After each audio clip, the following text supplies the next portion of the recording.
getrouwd en eigenlijk hadden ze net een gezinnetje gesticht, want het eerste kindje was geboren.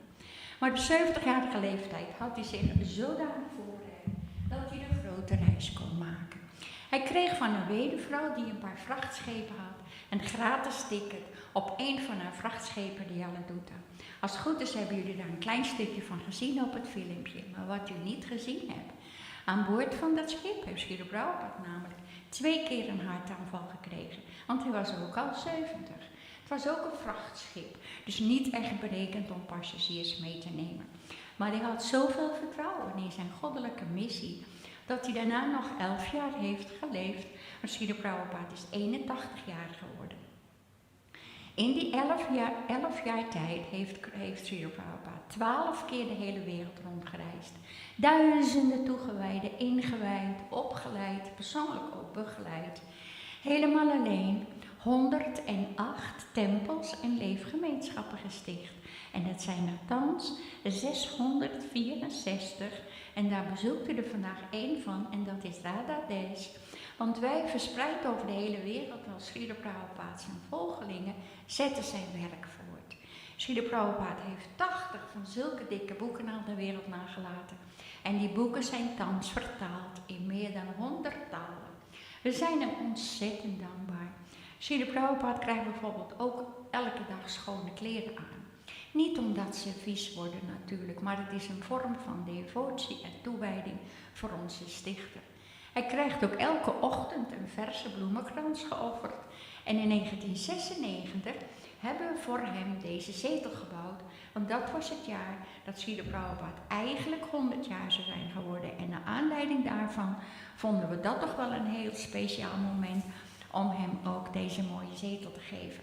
Hij zit hier ook recht ten overstaan van het altaar, omdat zijn woorden en daden waren volledig in dienst van God. Iemand iets te vragen? Is hij ooit hier geweest? Nee, jammer genoeg niet. Maar ik zal u vertellen. In 1975 hadden de toegewijden het kasteel al gevonden. Het stond leeg. En Schieder Prabhupada leefde nog. En die was in India op dat moment. Dus ze hadden er foto's van gemaakt. En ze hadden met die eigenaar gesproken. En die eigenaar die wilde het aan ons verhuren. Dus ze gingen met die boodschap naar India. Prabhupada, we hebben een kasteel gevonden. En daar kunnen we een mooie tempel voor maken voor Krishna. En ze lieten foto's zien. Nou, Prabhupada, dat is geweldig. Hè? En dan helemaal al in België. Dus dat vond hij wel geweldig. En hij zegt, wat wil die eigenaar met dat kasteel? Nou, zeiden de toegewijden, Prabhupada, we kunnen het huren. Prabhupada zegt, ik denk dat dat niet een goed idee is. Hij zei, want als jullie het gaan huren en je gaat het opknappen met je gouden handjes, dan gaat die eigenaar jullie eruit gooien en alles wat je er dan ingestoken hebt, ben je kwijt. Oh, zeiden de Prabhupada, die eigenaar gaat ons er niet meer uitgooien. Hij is veel te blij dat we het eindelijk gaan huren. Hij zei, vertrouw ze niet allemaal. Dus ik zou het niet doen. Ze hebben gelukkig goed geluisterd. Want in 1979, toen stond het al ruim 5 jaar leeg. Toen was de eigenaar wel klaar met dat kasteel. Want er was zoveel vandalisme hier binnen. Dat hij moest er vanaf, want hij kreeg ook last met de buren. Want die hadden ook allemaal schade in de weekenden, dat hier allemaal dingen gebeuren die eigenlijk niet moesten. En toen was hij wel klaar met dat kasteel. Er was 180 hectare grond bij. En hij had al 140 hectare aan de boeren kunnen verkopen. En toen was er met het kasteel nog 40 hectare over. Dat was meer dan genoeg voor ons. We hadden niet het geld. En hoe moesten wij dat nou kopen? We hadden wel wat vrienden van Krishna. En die waren bereid om ons kleine leningjes te geven. En een kleine donaties. Opdat we een beginkapitaaltje hadden. Want bij de bank krijg je geen lening als je zelf niet wat hebt. Dus met dat geld konden we dus een lening nemen voor het kasteel. En in 1996 hebben we al die mensen die ons toen geholpen hebben, kunnen terugbetalen. En de meesten zeiden van, geef maar de helft, want er zit er ook een stukje van mij bij. Of, nou ja, 1/3 is genoeg hoor, laat maar zitten zo. Dus zo is het eigenlijk gegaan. En omdat we het in 96 zo goed gedaan hadden, vonden we, nu moeten we Sierpapa toch ook een mooie zetel geven, want die heeft hij eindelijk wel verdiend. Dus zo is het gegaan. Dus Sierpapa is hier zelf nooit geweest, maar hij heeft wel de foto van het kasteel gezien. En van bovenaf zag hij natuurlijk wel dat wij het op een gegeven moment toch konden kopen. Dus zo is het gegaan. Ja. En Sri Prabhupada heeft al die tempels die hij zelf heeft nagelaten, allemaal de mensen die daar gingen wonen, zelf verantwoordelijk gemaakt voor hun project. Dus wij werden ook verantwoordelijk voor dit project. En dat was heel slim, want hij zegt, als de één tempel het niet zo goed doet, komen al die andere 108, het waren toen nog 108, komen in de problemen, want die moeten bijspringen. Hij zegt, en dan is het, vandaag moet je bijspringen daar en dan moet je bijspringen daar. Hij zegt, als jullie een gebouw kopen, is oké, maar degenen die daar gaan wonen, die worden zelf verantwoordelijk voor hun eigen projecten. Dus dat zijn wij hier ook. Dus zo is het gegaan. Oké? Nu wilt u vast fotograferen, heb ik dat goed? U mag wel fotograferen, het altaar, maar er mag voor het altaar niemand poseren. En daar was u waarschijnlijk helemaal niet van plan hoor. En ook geen selfie maken. U mag wel poseren hier aan de voeten van de meester, maar niet voor het altaar. En dat is uit eerbied en respect voor God. Ja? Als u op wil staan, dan kunt u het kussentje weer terugleggen hier op de stapel. Dan kunnen we het netjes houden. Ik weet niet of er nog een nieuwe groep gaat komen straks.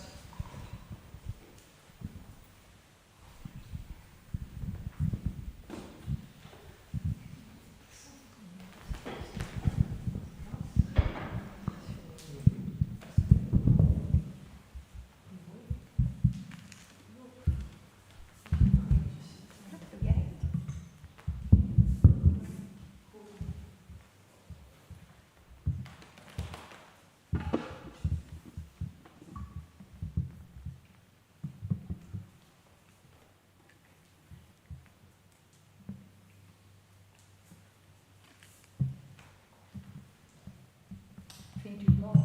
Ja, ik vind het mooi en ik vind het ook de combinatie van wat er was, wat heel respectvol terugkomt, maar toch ook een hele eigen bestemming heeft gekregen. Dat vind ik wel echt enorm knap gedaan. Ja, dat vonden wij zelf ook. We moesten het kasteel wel zoveel mogelijk in zijn oorspronkelijke staat maken. Ja. Maar ik zou u vertellen, als we dit mooi vinden, Ja.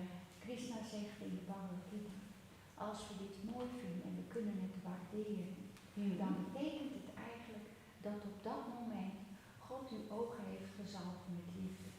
God zegt, die mens is niet jaloers. In zijn hart is geen jaloezie.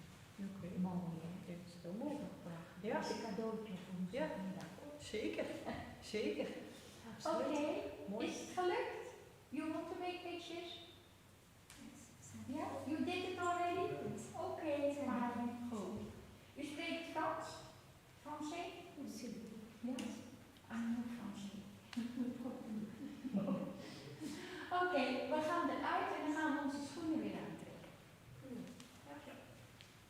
Voorzichtig hoor, denk ik, voor het afstapje daar. Want het is een beetje de link, daar is de spiegel. En als je nou in de spiegel kijkt om te kijken of je haar zo goed zit. Dat val je Net het helemaal niet zit. Zo moet je niet hebben, hè? Dat is een straf van ijdelheid. Ja. Nou ja. Oké, daar is het zo. Nou, ik heb geen Haak je er even af? Ja, ik doe het met goed. Oh. Dan gaan we. Dank u wel.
entre nettoyer un peu. C'est vous, si vous voulez, ici. Et vous voulez une chaise? Oui, je veux bien. Pour me relever, ce sera plus facile. Monsieur aussi? Vous voulez une chaise? Je vais me mettre par ce côté-là. Ok, je doe. Oui, comme ça que j'explique un peu. Voilà, est-ce que quelqu'un essaie de trouver Krishna?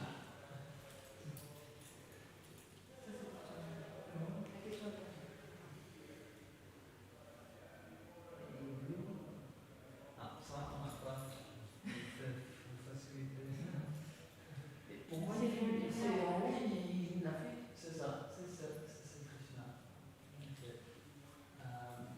Est-ce que vous croyez les bijoux être vrais ou fausses? Honnêtement, j'espère pour vous qu'ils s'en foutent, parce que sinon, c'est un peu bon. Et qui dit faux? Et qui dit vrai? Moi, je pense que c'est plutôt vrai. Mais ils sont fausses. Trois raisons. Bah, l'une, c'est comme vous dites, on ne veut pas attirer le problème. L'autre, c'est Marc nous a pas donné le temps. Je dors chez lui ce soir. Et le troisième plus important, c'est que Krishna, voilà, il cherche pas nécessairement, il n'a pas faim, il n'a pas besoin de bijoux, mais il cherche à notre dévotion en fait. Donc, et c'est ça ce qu'on fait beaucoup ici, à la salle de temple. Tous les jours, on leur offre différentes guirlandes de fleurs, des habits, ce qu'on voit hier, je suppose que c'était plutôt mauve et rose. Et l'arrière, ça change aussi tous les jours. Et on leur offre 6 fois par jour à manger. La première se fait vers 4h20 du matin. Et comme ça, on a plein d'opportunités de servir. Et donc à 4h du matin et 2h du matin, les rideaux s'ouvrent et on chante pour Krishna. Ils sont tous en pyjama parce que voilà, le soir on va revenir en pyjama, on enlève les guirlandes et les. Ah bon? Et les Ah oui. ouais, et puis on passe le matin à nous offrir des nouveaux habits. Ils ont plein de différents nouveaux habits, environ 120 habits de jour, habits de nuit. Et parce que chaque anniversaire, on leur donne d'autres. Et oui, 5h15, les rideaux se ferment, on chante sur notre chapelet. Je n'ai pas la mienne avec l'instrument vu des gens, avec des petits sachets. C'est comme une rosière. Oui, les catholiques ont ça aussi. Chapelet. Chapelet, voilà. Ils Voilà. ont aussi le chapelet. Beaucoup de traditions, hein, des musulmans, des bouddhistes, voilà. Nous, on a la nôtre, 108 grammes, et sur chaque gramme, on chante une fois Hare Krishna, Hare Krishna, Krishna Krishna, Hare Hare, Hare Ram, Hare Ram, Hare Hare. Donc ça c'est 3 mots en fait. Krishna veut dire infiniment fascinant. Hare veut dire l'énergie d'amour de Dieu, représentée par elle à droite, Krishna. Et Rama signifie la source de toute joie, c'est ça le nom. Et l'entièreté du mantra veut dire cher Dieu, engagement, ton service.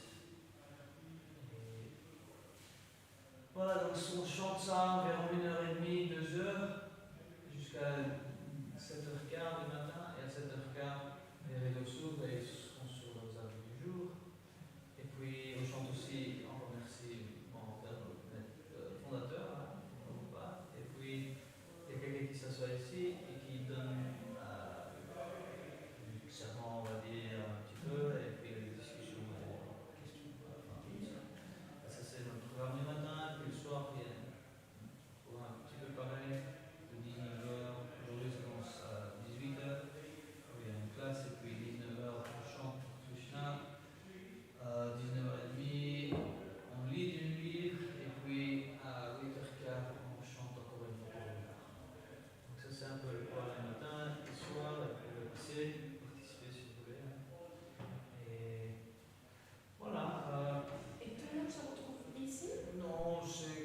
ceux qui, ouais, pour ceux qui ça convient, quoi. On est souvent 20, trentaine par jour, d'habitude, le week-end de plus. Comme ça.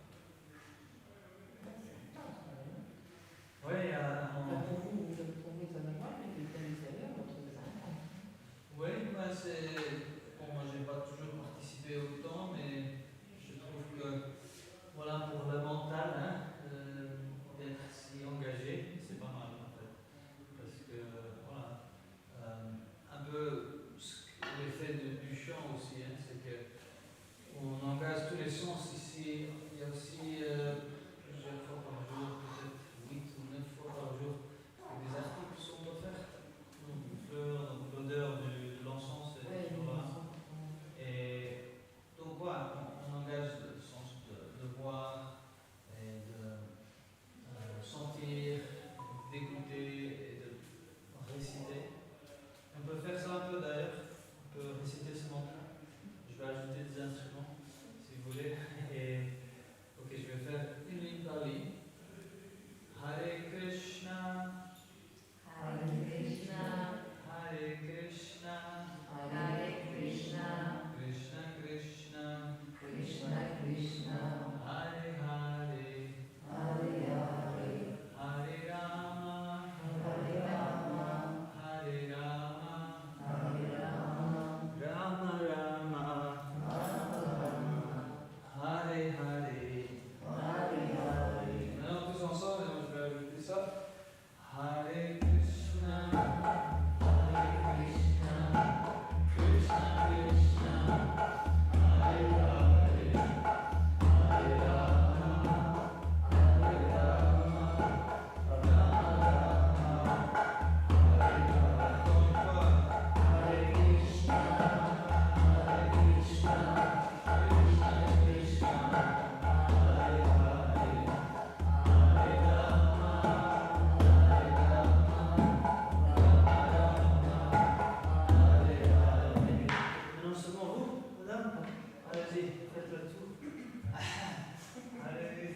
Hare Krishna, Hare Krishna, Krishna Krishna, Hare Hare, Hare Rama, Hare Rama, Rama Rama, Hare Allez, Krishna, Hare Krishna, Krishna Krishna, Hare Hare, Hare Rama, Hare Rama, Rama Rama. Une dernière avec toute la voix. Hare Krishna, Hare Krishna, Krishna Krishna, Hare Hare, Hare Rama, Hare Rama, Rama Rama, Hare Hare. Merci. Et maintenant on va danser. Parce que ouais, c'est une salle de danse en moment. C'est la salle de danse. Ok, vous voulez mettre debout? Oui, donc, si Hare Krishna, ça va être plus difficile, je suis plutôt les rêves, mais bon. Ok, on peut mettre les mains en l'air.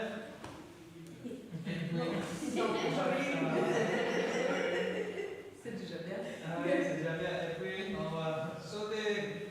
3, 2, 1, sauter. Hare Krishna. Krishna Krishna.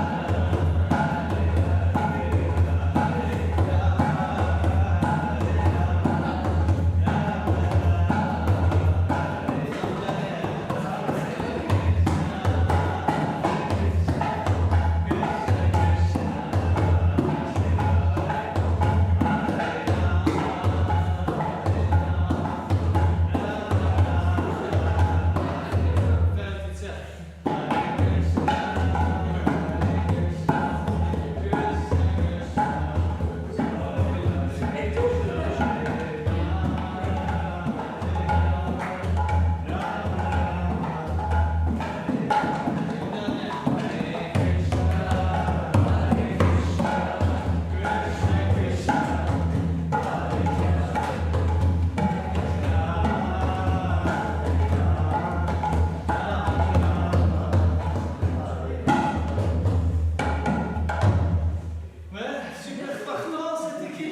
vous faites ça pendant 1 heure et demie? C'est ça. Deux fois par jour? Ça suce de temps en temps ici. Ouais, je veux bien croire.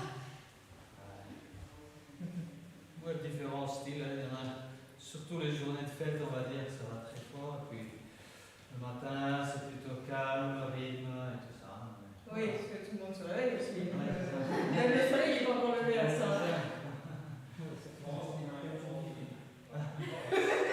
Non, moi, c'est une règle dans ma vie de jamais se lever avant le soleil. Ouais, c'est. J'aime me lever avec le soleil. Je me dis que si lui se lève, ça veut dire que le jour Bien, se mais lève. les jours et tout, hein. Oui, oui, l'été, c'est bien. L'hiver. C'est pour ça qu'on a des fournisseurs. Ce qui fait la nuit totale plutôt. C'est vrai. Bon, merci beaucoup en tout cas. Oui, non, mais je dois un petit cookie encore et je dois la petite carte du mantra. Ok. Et voilà, c'est un peu la visite, c'est ça.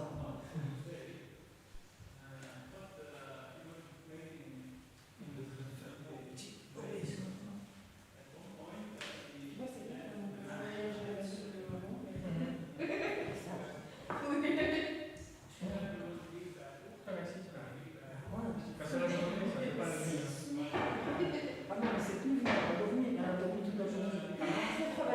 Déjà pas dormi la nuit avant. Ah oui, c'est pour ça qu'il y a une cigare de la journée, c'est ça. Ah ouais.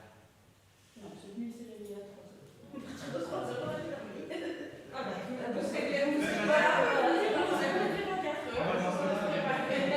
Les enfants, ils dorment très bien là-dedans. Il y en a qui parents qui s'appellent avec. Ah bah, je crois la poussette, elle est bon.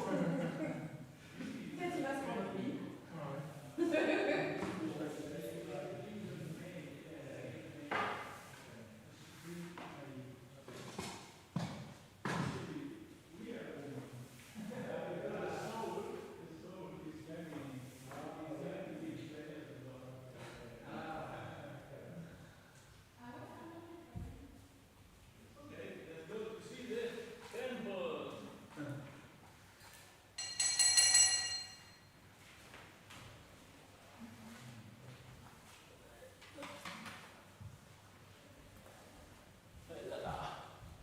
Here we have our dear Andre. He's from Germany. He's from Germany. I come from Germany also. How long you stay here? Till Saturday. Till? Saturday. Saturday. Yeah. 2 more days. Also you're only like temporary here? Yeah, for 1 week. Came last Saturday and staying here until next Saturday. Doing some like some service for the temple, cleaning, doing some other things, and following the temple program and everything, and just eating and being around people. Okay, cool. Yeah. He comes here to sweep the floor. Can you? Yeah. I mean, it's something. Yeah. He's working for the ambulance. He's ambulance driver in Germany. Oh, okay. Yes. So, this is the temple. Every morning we come here. 4:30, there is the first program. We sing, we dance, 4:30. Yeah, we go to sleep a little bit earlier.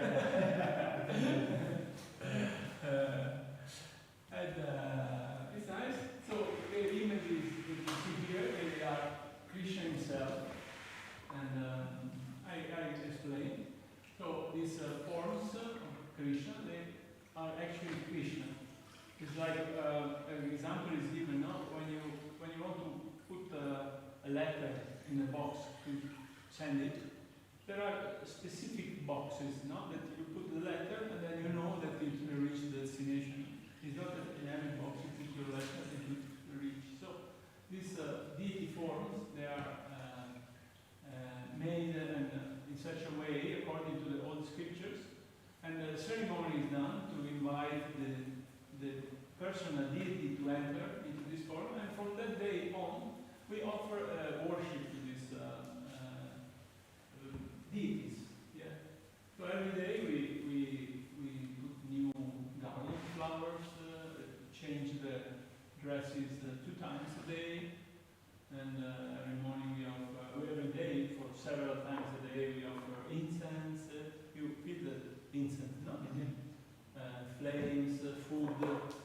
So it's like you have a great personality in your house, and then you try to do your best to serve them. Maybe still the pictures, okay? So like this image you see here, I want to explain a little bit. They represent Krishna and the sister of Krishna, Subhadra, in the center, and the brother Balaram on the left. So these forms are very particular because the story tells that once there was a king, and this king wanted to have the forms of Krishna carved on wood. So he called this great sculpture, and he asked him, I want to have this and this. Okay, he said, I can do that, but I don't want to be disturbed. When I do this job, I don't want to be disturbed. So he started carving inside the room, and this king was impatient, wanted to see this form, So one day he could not hear anything, so he said, okay, I enter. So he entered, and the forms were like this. They were like non-complete. But he said, I like them anyway, so I will worship them anyway. And this story is a true story because in India there is a temple in which these Jagannath, Subhadra and Baladeva forms are worshipped, and it is famous throughout India. Every year these personalities, they go out of the temple, they mount in these big chariots, and these chariots are pulled by ropes. And we do this ceremony even here. We do in Amsterdam, we do in Antwerp, we do in Paris, Rome, many cities in the world. This is called Radhedesh. And in this particular city, Puri, in India, there come hundreds and thousands of people to this celebration. These chariots, they are very huge, big. And here we have Lord Chaitanya and Lord Nityananda with the raised heart. They are the last incarnations of Krishna, appeared 500 years ago in West Bengal. And you see they are dancing, and what they are dancing for. They are bringing the way in which we can get rid of the karma. Okay? I was telling before, how to get rid of the karma. And the simple is very easy, and maybe you have seen sometimes Hare Krishna devotees chanting, singing, sitting. So that is a way to do yoga. Strange, but works. This is a Maha mantra that we chant. Mantra, the famous word mantra, when somebody repeats something, oh my God, they are always saying this mantra. So we repeat this mantra. But this is not a simple mantra, it's Maha mantra. Maha means big, great. So mantra, the word mantra means the sound which cleans the mind. Okay? So by chanting this mantra, we have so many purposes fulfilled. So our heart becomes clean, our mind is clean. We can re-establish our lost relationship with God, because we have lost the relationship. We don't know who we are, who is God, what are we doing here. We don't know anything. By chanting this, we can revive this. It takes time, but we have to start. We start now. Okay. Now, what I do, you see, we have an instrument, we are accompanied by we have instrument, and we play these cymbals, and we have harmonium, we make melodies, and now we can do it together. We do a lesson of yoga for free. So I chant this mantra, and when I finish, we repeat all together. Okay? It's very easy. Okay? We try. It's very simple. There are 3 words: Hare, Krishna, and Rama. Okay?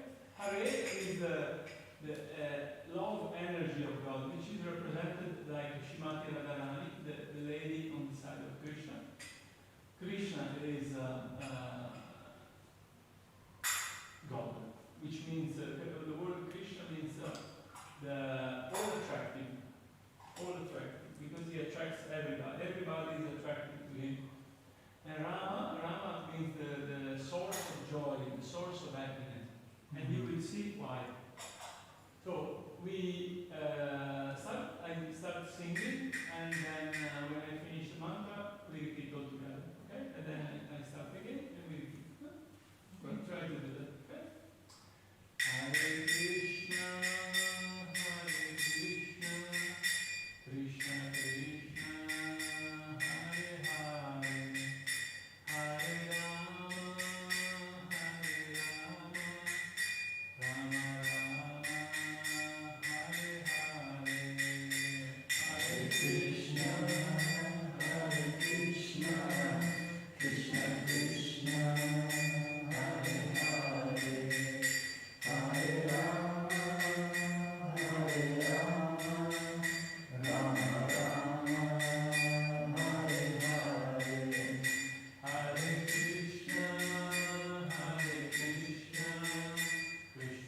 the sound enter and cleans the heart. Yeah. Yeah? Very Because, simple. because how often do you repeat those? I repeat, Really I long? tell you, but you got scared. Yeah. 1,728 times minimum. Wow. Yeah, But but it takes like. it takes a couple of hours. Wow. Yeah, but you know, it's not tiring, no? No, you Because seem to get in some kind of. you enter, Yeah. I'm doing this for 40 years now. I don't think I'm crazy. No, I hope not. No, I can imagine it brings you in some kind of. If you have the right mood to chant, no? Because we have to chant it with humble state of mind. You know, we have to have the right attitude, but it works. It works. Yeah. Are you? Sorry, go ahead. Yeah. Is it a specific number? Sorry? A minimum number? How many times? You can chant 2 times, 3 times. You know, I have given like a bow chant for a certain number, but anybody can chant 1 time, 2 times. We usually have a kind of like beats, no? With 108 beats, and that's called 1 round. So I chant 16 of this round every day. Okay? But if one can chant 1 round, 2 rounds. But you can see immediately the result. You can feel, you can see the world in a different way. Amazing, you know. And when I started, I was chanting 2 rounds for some time. I don't know, you see the world in a totally different way. Amazing, yeah. Very powerful. Are you always chanting, or do you sometimes just like keep quiet and like feel the surroundings or something?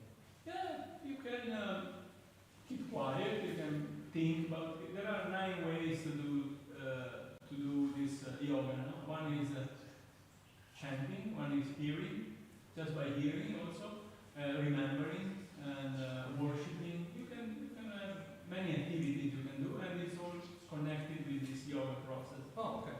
It's not just, but that is the most powerful. Yes.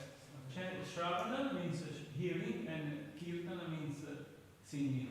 So they are the most powerful. Yeah. But also worshiping. I do sometimes the worship on the altar, the deities, and also good for remembering. No? Because we have to. The Vedas they say when we die we have to think about God. So we have to organize our life in such a way that we don't have to think of anything else. We have to think about something spiritual, and then we go higher. It requires a practice, but, but it can be done in a few minutes also. If one is practiced to do that. Do you have any other mantras other than this? Sorry? Any other mantras other than this? Yeah, there are hundreds of mantras, but this is the Ma mantra. Yeah, if you come here, you will learn so many mantras. I think that the Ma is like the mantra cleans the mind, no? Because but the Ma mantra. the big, it's the biggest. The start mantra. It's a method which is authorized for this age in which we are living. You know? Because also Bhagavad Gita explains this gymnastic yoga, no? And it gives rules how you should practice nicely. You know, you have to leave everything. You have to go live in the forest. You know, it's not practical. Nobody can do that. You know, these yoga schools, they are basically useless because they're just for the comfort of the body. But that's not the goal of yoga. Bhagavad Gita teaches completely different story. Yeah. Okay, we go on. Thank you, Andre. Pleasure.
als je toen sexy, nu stond het tussen wat lucht.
Dat is te doen. Ja, ik zal het zien. Ja.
Vishnupadaya Krishna Pristaya Bhutane Shrimate Bhakti Vedanta Swami Niti Namine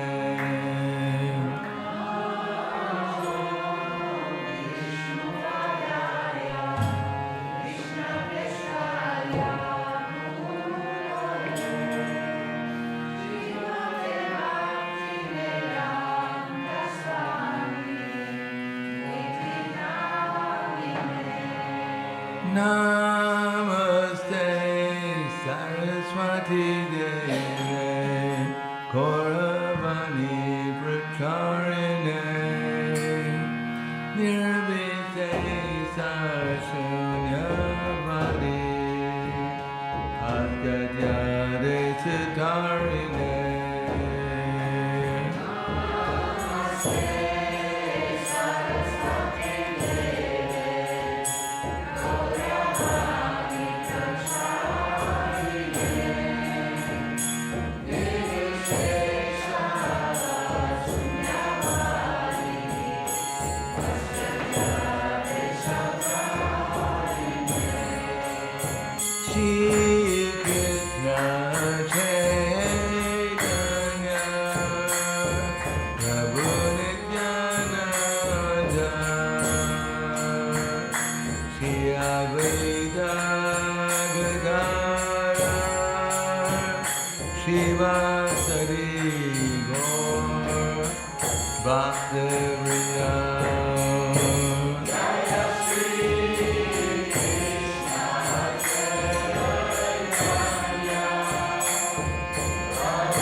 Hare Krishna, Hare Krishna, Krishna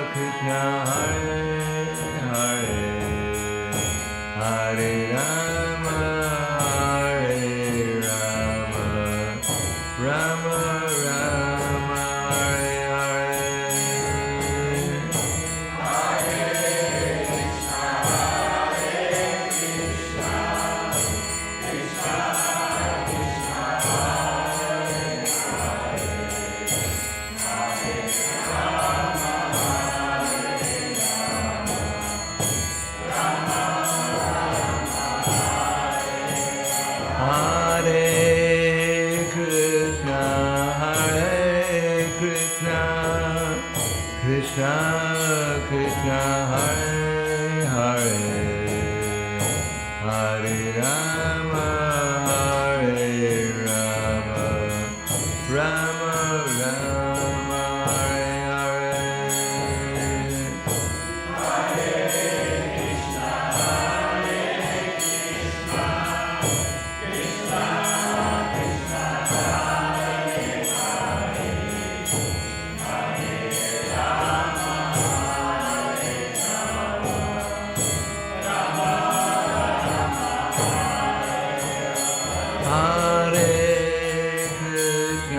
Hare Krishna, Krishna Krishna, Hare Hare, Hare Rama, Hare Rama, Rama Hare Krishna, Krishna Krishna, Hare Hare, Hare Rama, Hare Rama, Rama Rama, Hare Hare.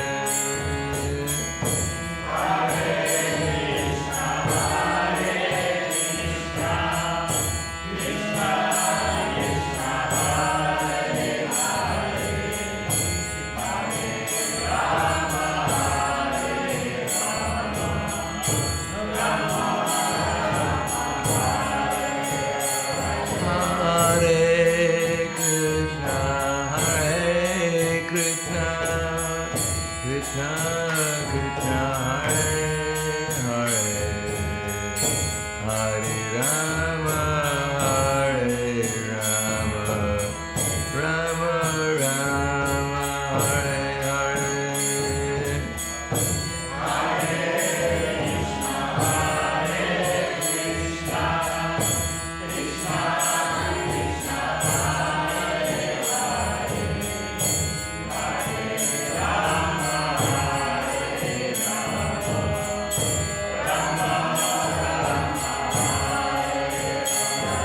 Hare Krishna, Krishna Krishna Krishna, Hare Hare, Hare Rama, Hare Rama, Rama Hare Krishna, Krishna Krishna, Hare Hare, Hare Rama, Hare Rama, Rama Rama, Hare Hare.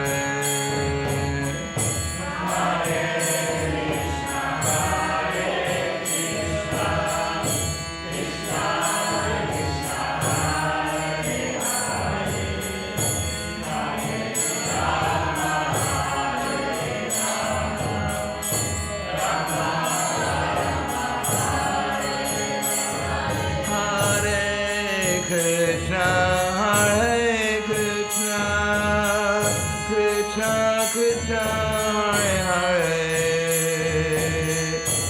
Hare Rama, Hare Rama, Rama Hare Krishna, Krishna Krishna, Hare Hare, Hare Rama, Hare Rama, Rama Rama, Hare Hare.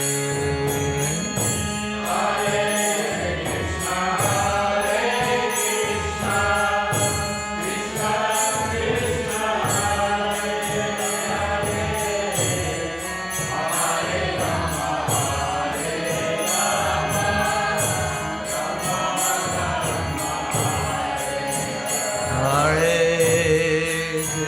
Krishna, Krishna Krishna Krishna, Hare Hare, Hare Rama, Hare Rama, Rama Rama, Hare Krishna,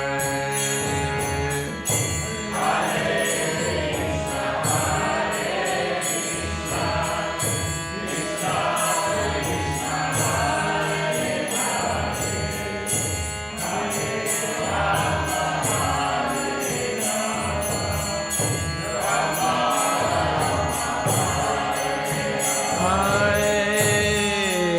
Krishna, Krishna Krishna Krishna, Hare Hare, Hare Rama, Hare Rama, Rama Hare Krishna, Krishna Krishna, Hare Hare,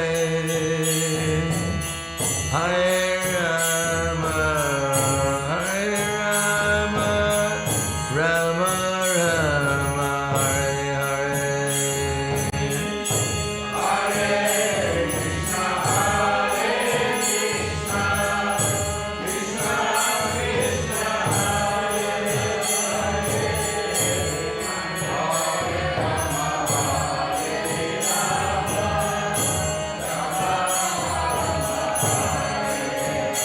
Hare Krishna, Hare Krishna Krishna Hare Hare Hare Rama Hare Rama Rama Rama Hare Hare Hare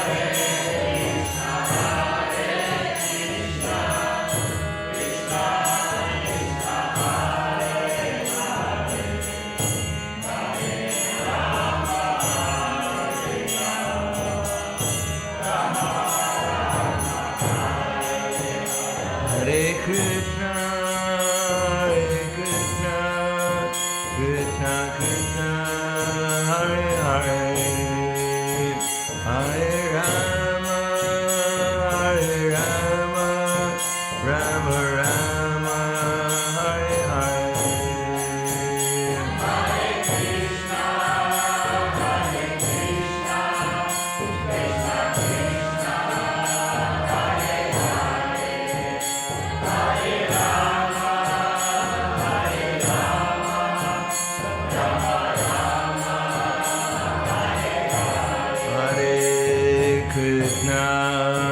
Hare Krishna, Krishna Krishna, Hare Hare, Hare Rama, Rama Rama, Hare Hare. Hare Krishna, Krishna Krishna, Hare Hare, Hare Rama, Rama Rama, Hare Hare.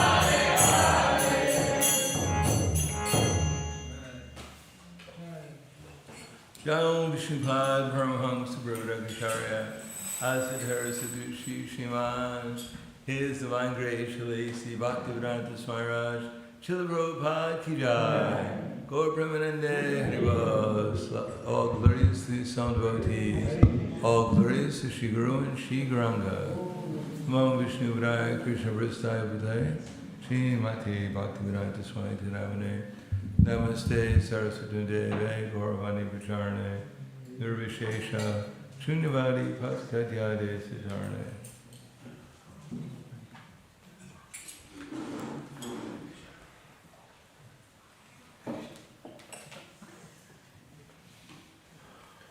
Om Magyanadvanandasya Gananjana Salakaya Chaksur Militam Yena Tasmai Shri Gurave Namaha Shri Chaitanya Manobhishtam Stapitam Yena Bhutale Swayam Rupa Siddhamayam Dadati Swapadantitam Vandeham Shri Guru Shri Yuta Padakamalam Shri Guru Vaishnavam Sha Shri Rupam Sagrajatam Sahagana Raghunatam Vidham Tam Sajivam Sadvaitam Savadutam Prajana Saitam Krishna Chaitanya Devam Shri Radha Krishna Padan Sahagana Lalita Shri Vasakan Vidam Sha Hey Krishna Karna Sindhu Dinabando Gatpate Esha Gopika Kanta Radha Kanta Namostute Tapta Kanshana Gaurangi Radhe Vrindavaneshwari Vrishubhanu Sudhadevi Pranamami Hri Priye Panchakalpa Drivyascha Kripa Sindhubhyevacha Patiranam Bhavanebhyo Vaishnavebhyo Namo Namaha Shri Krishna Chaitanya Pranityananda Shadvaita Gadadhar Shivasati Gaura Bhaktavrinda Krishna Hare Krishna Krishna Krishna Hare Hare Hare Rama Rama Rama Hare Hare Om Namo Bhagavate Vasudevaya Om Namo Bhagavate Vasudevaya Om Namo Bhagavate Vasudevaya.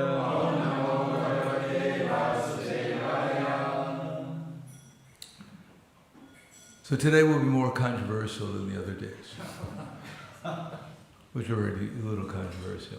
But they're not actually controversial, it's just this is my understanding after studying the topic since 1977. So that's 23, almost 50 years now. And having lived through the Zomacharya system as a temple president and other capacities. And so, let me preface this, the first verse that I recited from the Bhagavad Gita, that the spiritual master in disciple succession can convey the knowledge of the Lord as it is. And no one can be spiritually realized by manufacturing his own process as the fashion of foolish pretenders. Inquiries and submission constitute the proper combination for spiritual understanding. One should accept the spiritual master in the line of disciple succession from the Lord himself.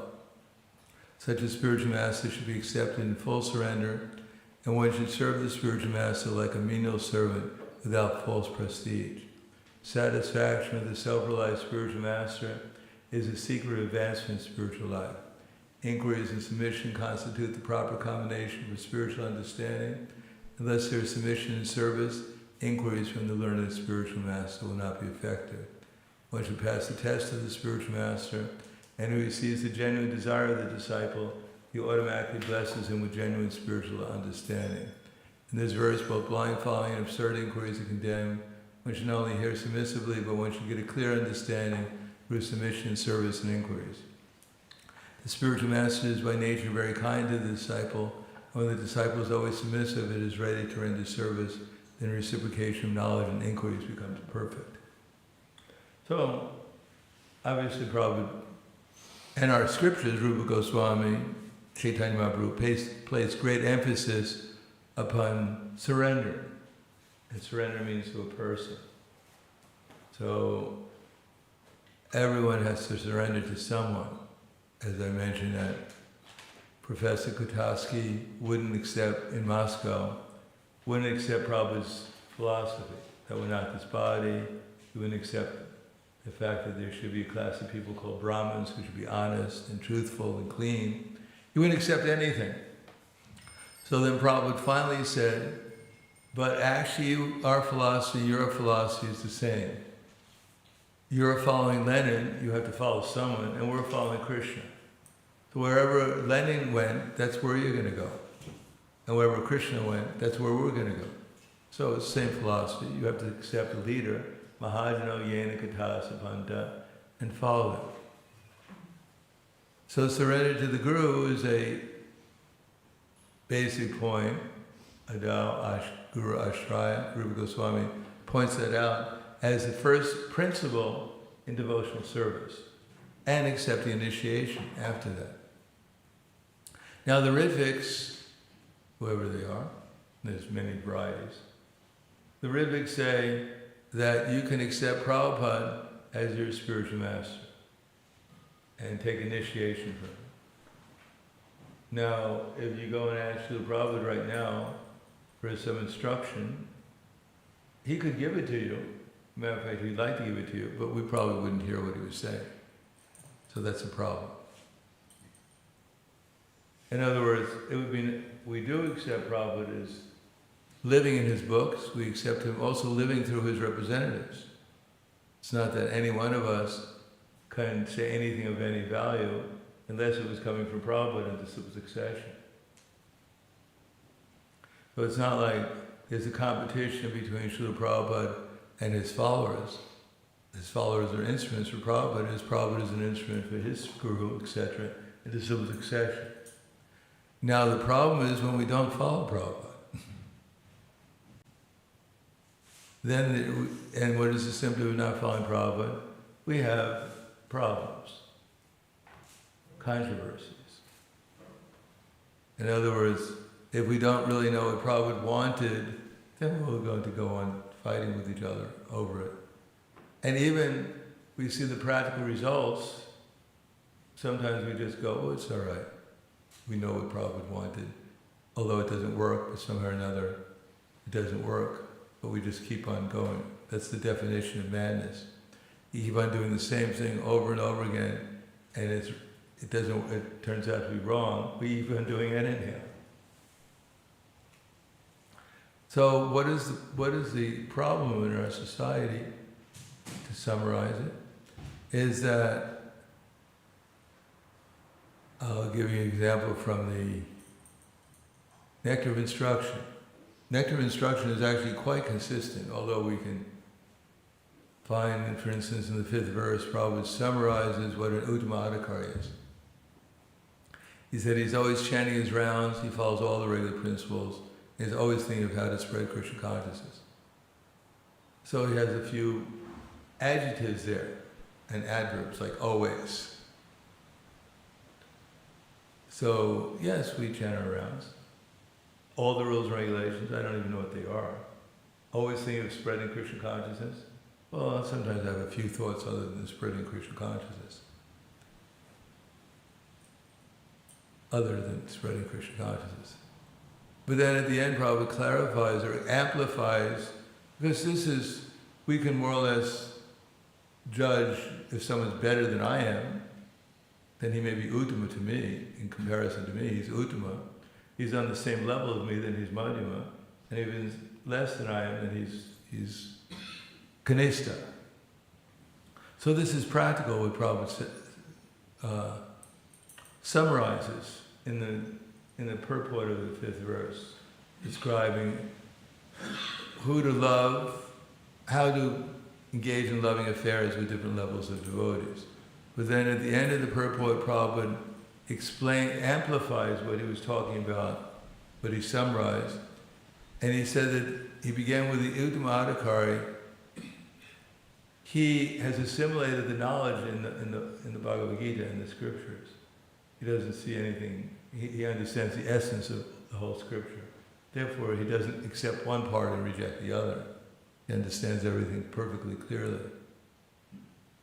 That's called faith, pure consciousness. And then Prabhupada said he's realized his spiritual identity. Now we're getting into the level of Ali Baba, probably Prema. And he is experiencing that there's no difference between Krishna and his name. It's not just in a theory, it's an experience. When he chants Hare Krishna, he's directly associating with Krishna and with his energies.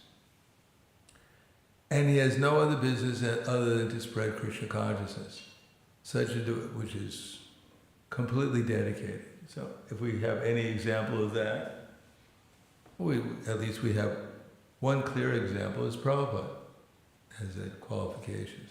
Now whether Prabhupada knew his spiritual identity, whether he was experiencing Krishna when he chanted Hare Krishna, whether he had assimilated, that we have to decide by reading his books, following his instructions.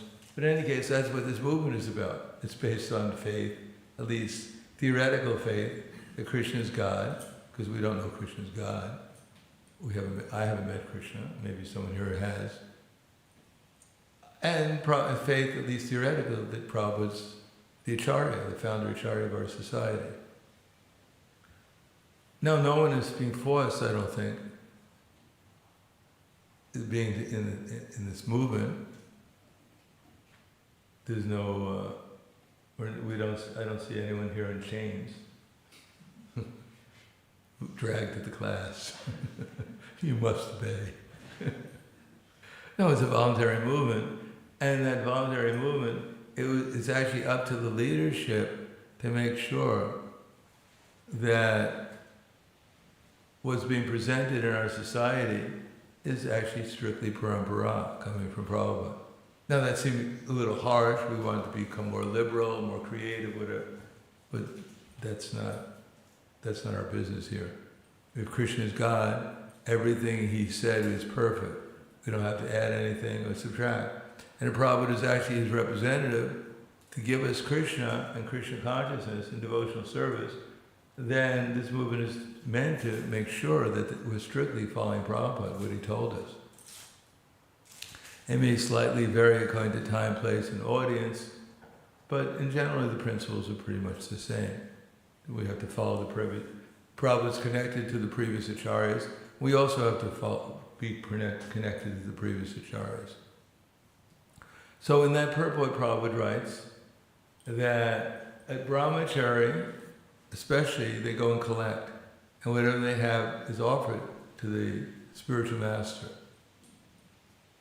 But if one imitates the spiritual master, a Mahabhagavat, then he's sure to become degraded. Then that's the next to last paragraph. In other words, we should avoid imitating. And that main imitation is that our financial system should be such that we don't have to control Krishna's assets when we're not capable of doing it, when we may misuse some of those assets. Inadvertently, maybe innocently, whatever, but the business of the society is to make everything so simple that everything is utilized either to maintain the temple and the devotees in the temple, or to expand Krishna consciousness in a authorized way, we could say. Authorized means according to the instructions of the previous acharya. So Prabhupada wanted us to cooperate.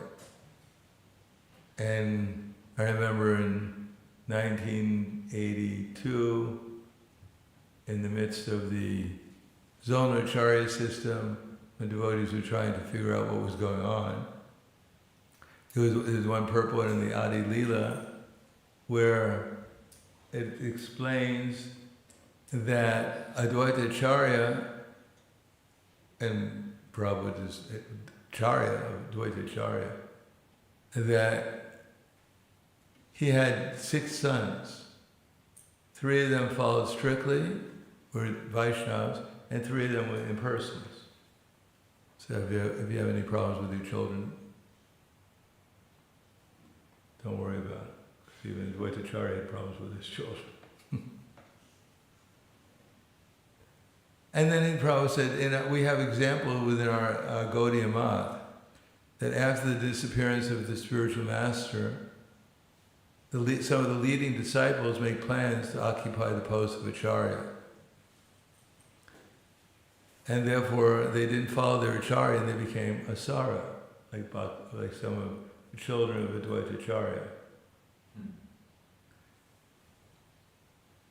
He said that, now I myself, Prabhupada said, I didn't join either party, but I simply try to carry out the orders of my spiritual master.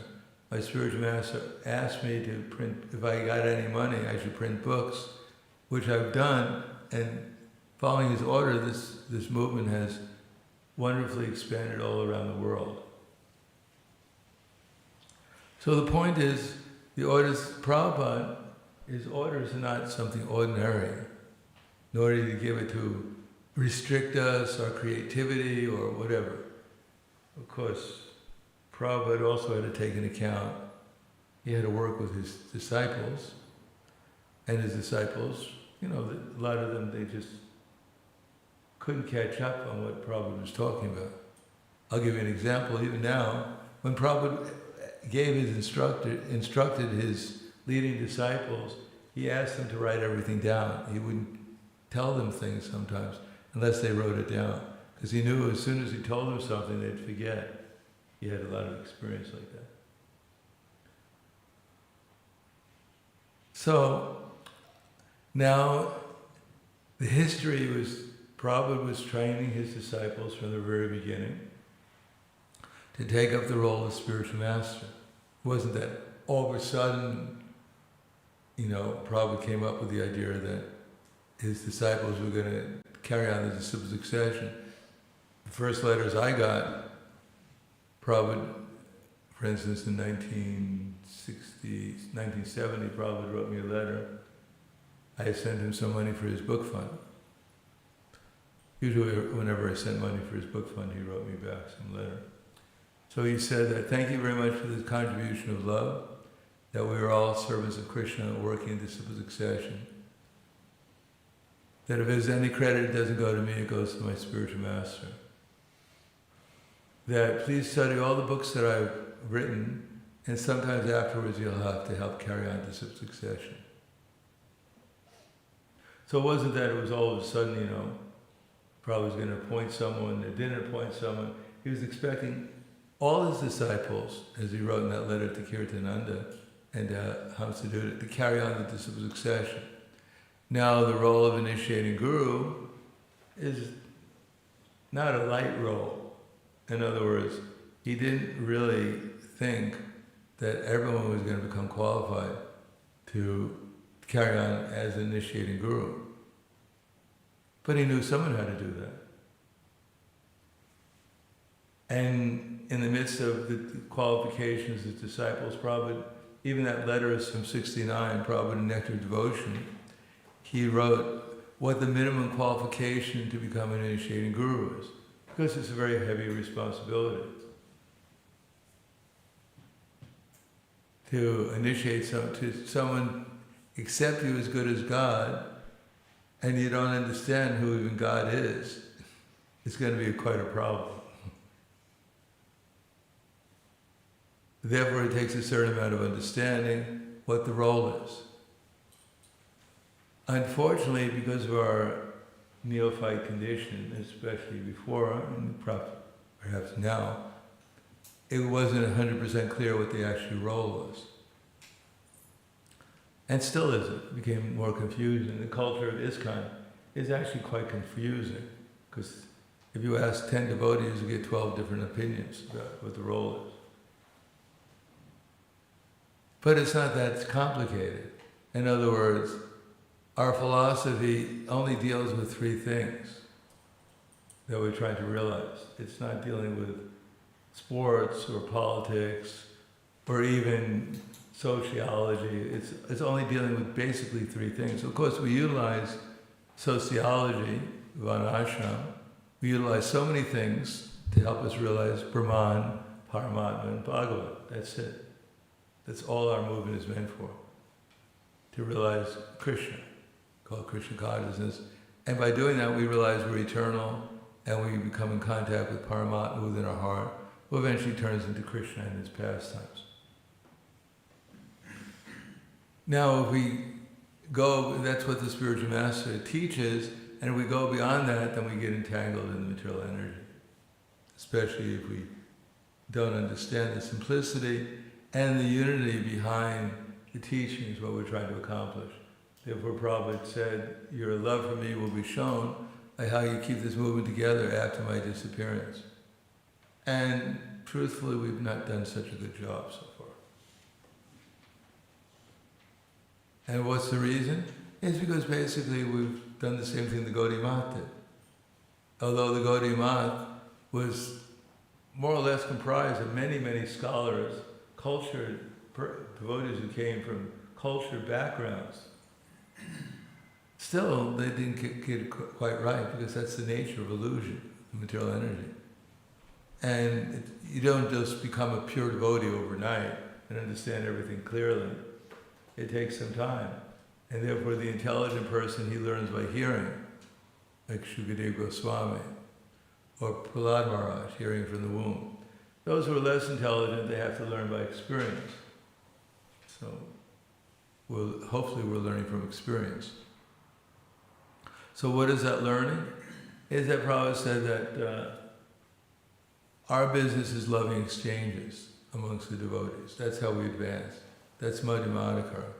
To love Krishna is nice, but especially we love Krishna in the association, we learn how to love Krishna in the association of devotees. And for that we have to reciprocate appropriately the loving exchanges. Offering gifts in charity, accepting charitable gifts, revealing one's mind in confidence and inquiring confidential, accepting prasad and offering prasad. So these are the exchanges of love that nourish our Krishna consciousness. This is how we get Krishna's mercy, by, first of all, creating a family, a whole society where there's appropriate loving exchanges. And in those loving exchanges, we become inspired to go and bring other people into the family. If we have a dysfunctional family where we're fighting with each other, you don't usually go out and say, hey, would you like to join our family? We need someone to. We've half our family just got killed off by the fight. We need some more in the family. We'll teach you karate at least. I don't know about anything else. Or judicial or something. No, the loving exchanges, and they should be applied appropriately. If we think that someone is a Mahabhagavat, but they're actually Kanishta Adhikari, we'll get into trouble. And if we think someone's a Kanishta Adhikari and they're actually a Mahabhagavat, we'll also get into trouble. If we don't know how to make friends with others, the devotees, how to find some devotees in our society that we feel we can trust, that we can tell them something confidential, and then when we go on the internet, everything we said is there the next day.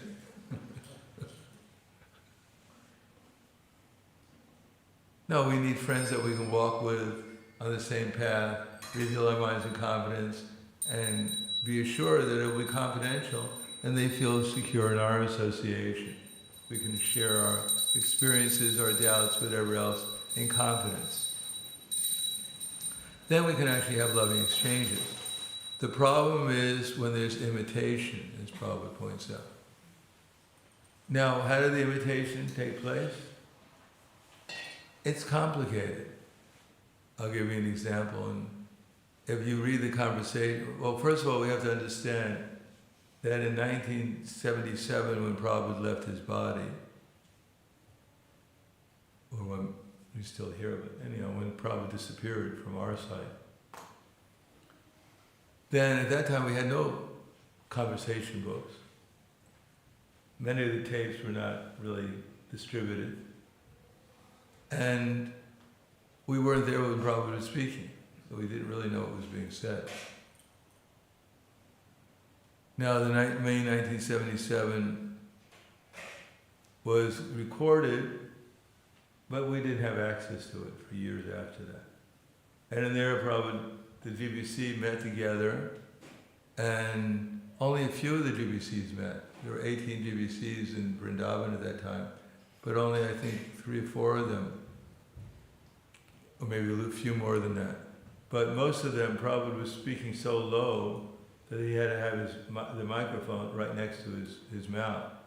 So only a couple of devotees could actually hear what he was saying. And they asked him questions. But the questions, if we had a chance to ask Prabhupada the same questions now, they probably would have been a lot different. But they didn't really know. I mean, they asked according to what they understood. So they asked questions, how will disciplic succession go on after your disappearance, and how will initiation go on while you're here? And then Prabhupada said, I'll select some of you to act as officiating acharyas. And 2 weeks before that, in the Bhagavatam, Krishna Maharaj had read about Ridviks. I guess that was Prithu Maharaj's sacrifice. He had Ridviks. So Prabhupada said, that's Ridviks. Krishna Maharaj said, that's Ridviks, Prabhupada. Yes, and Prabhupada said, He kind of agreed it was Ridviks. That's where Ridvik comes from. And then they said, how will, whose disciples will they be? And Prabhupada said they'll be disciples of my disciples, grand disciples. When I appoint you, when I appoint you regular guru, then you become regular guru. They'll become disciples of my disciple, my grand disciple. Anyhow, that got written up in the minutes, quite different, the GBC minute. Sasrup Maharaj wrote up the minutes. Obviously, he didn't listen to the tape, he just wrote up the minutes according to what he understood, because they probably wasn't available to him, I guess. So he wrote down in the minutes that Prabhupada is going to appoint some devotees to initiate on his behalf, and later on they'll become bona fide gurus. So it got changed around. Now, I heard a tape from one Ridvik, one of my godbrothers, and he thinks that this is proof. But actually, Prabhupada, he had trained up his disciples since the beginning to become bona fide gurus, and kept on telling them that in the future, after I leave, you can all become bona fide gurus if you're qualified. So it wasn't like, suddenly Prabhupada, although they jumped from officiating gurus, they jumped to initiating gurus in the minutes, and later on, in April of 77, when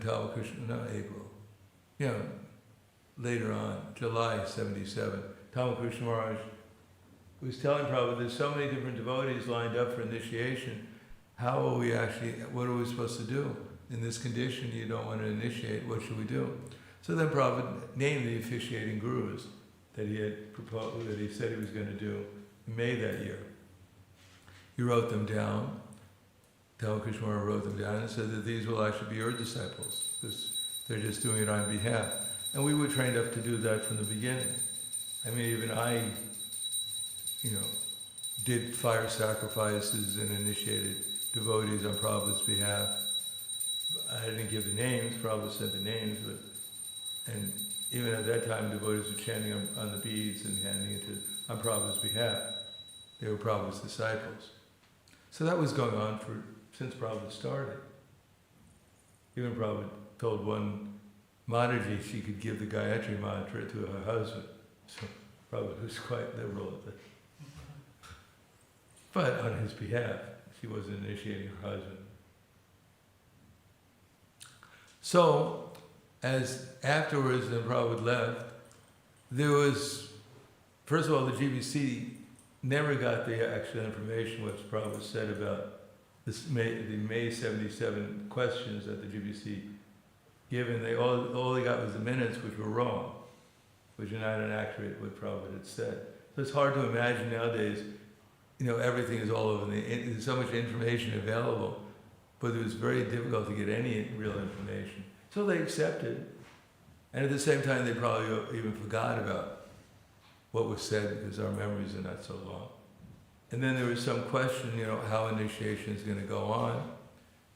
And some devotees came up with the idea, because it was kind of like a free-for-all.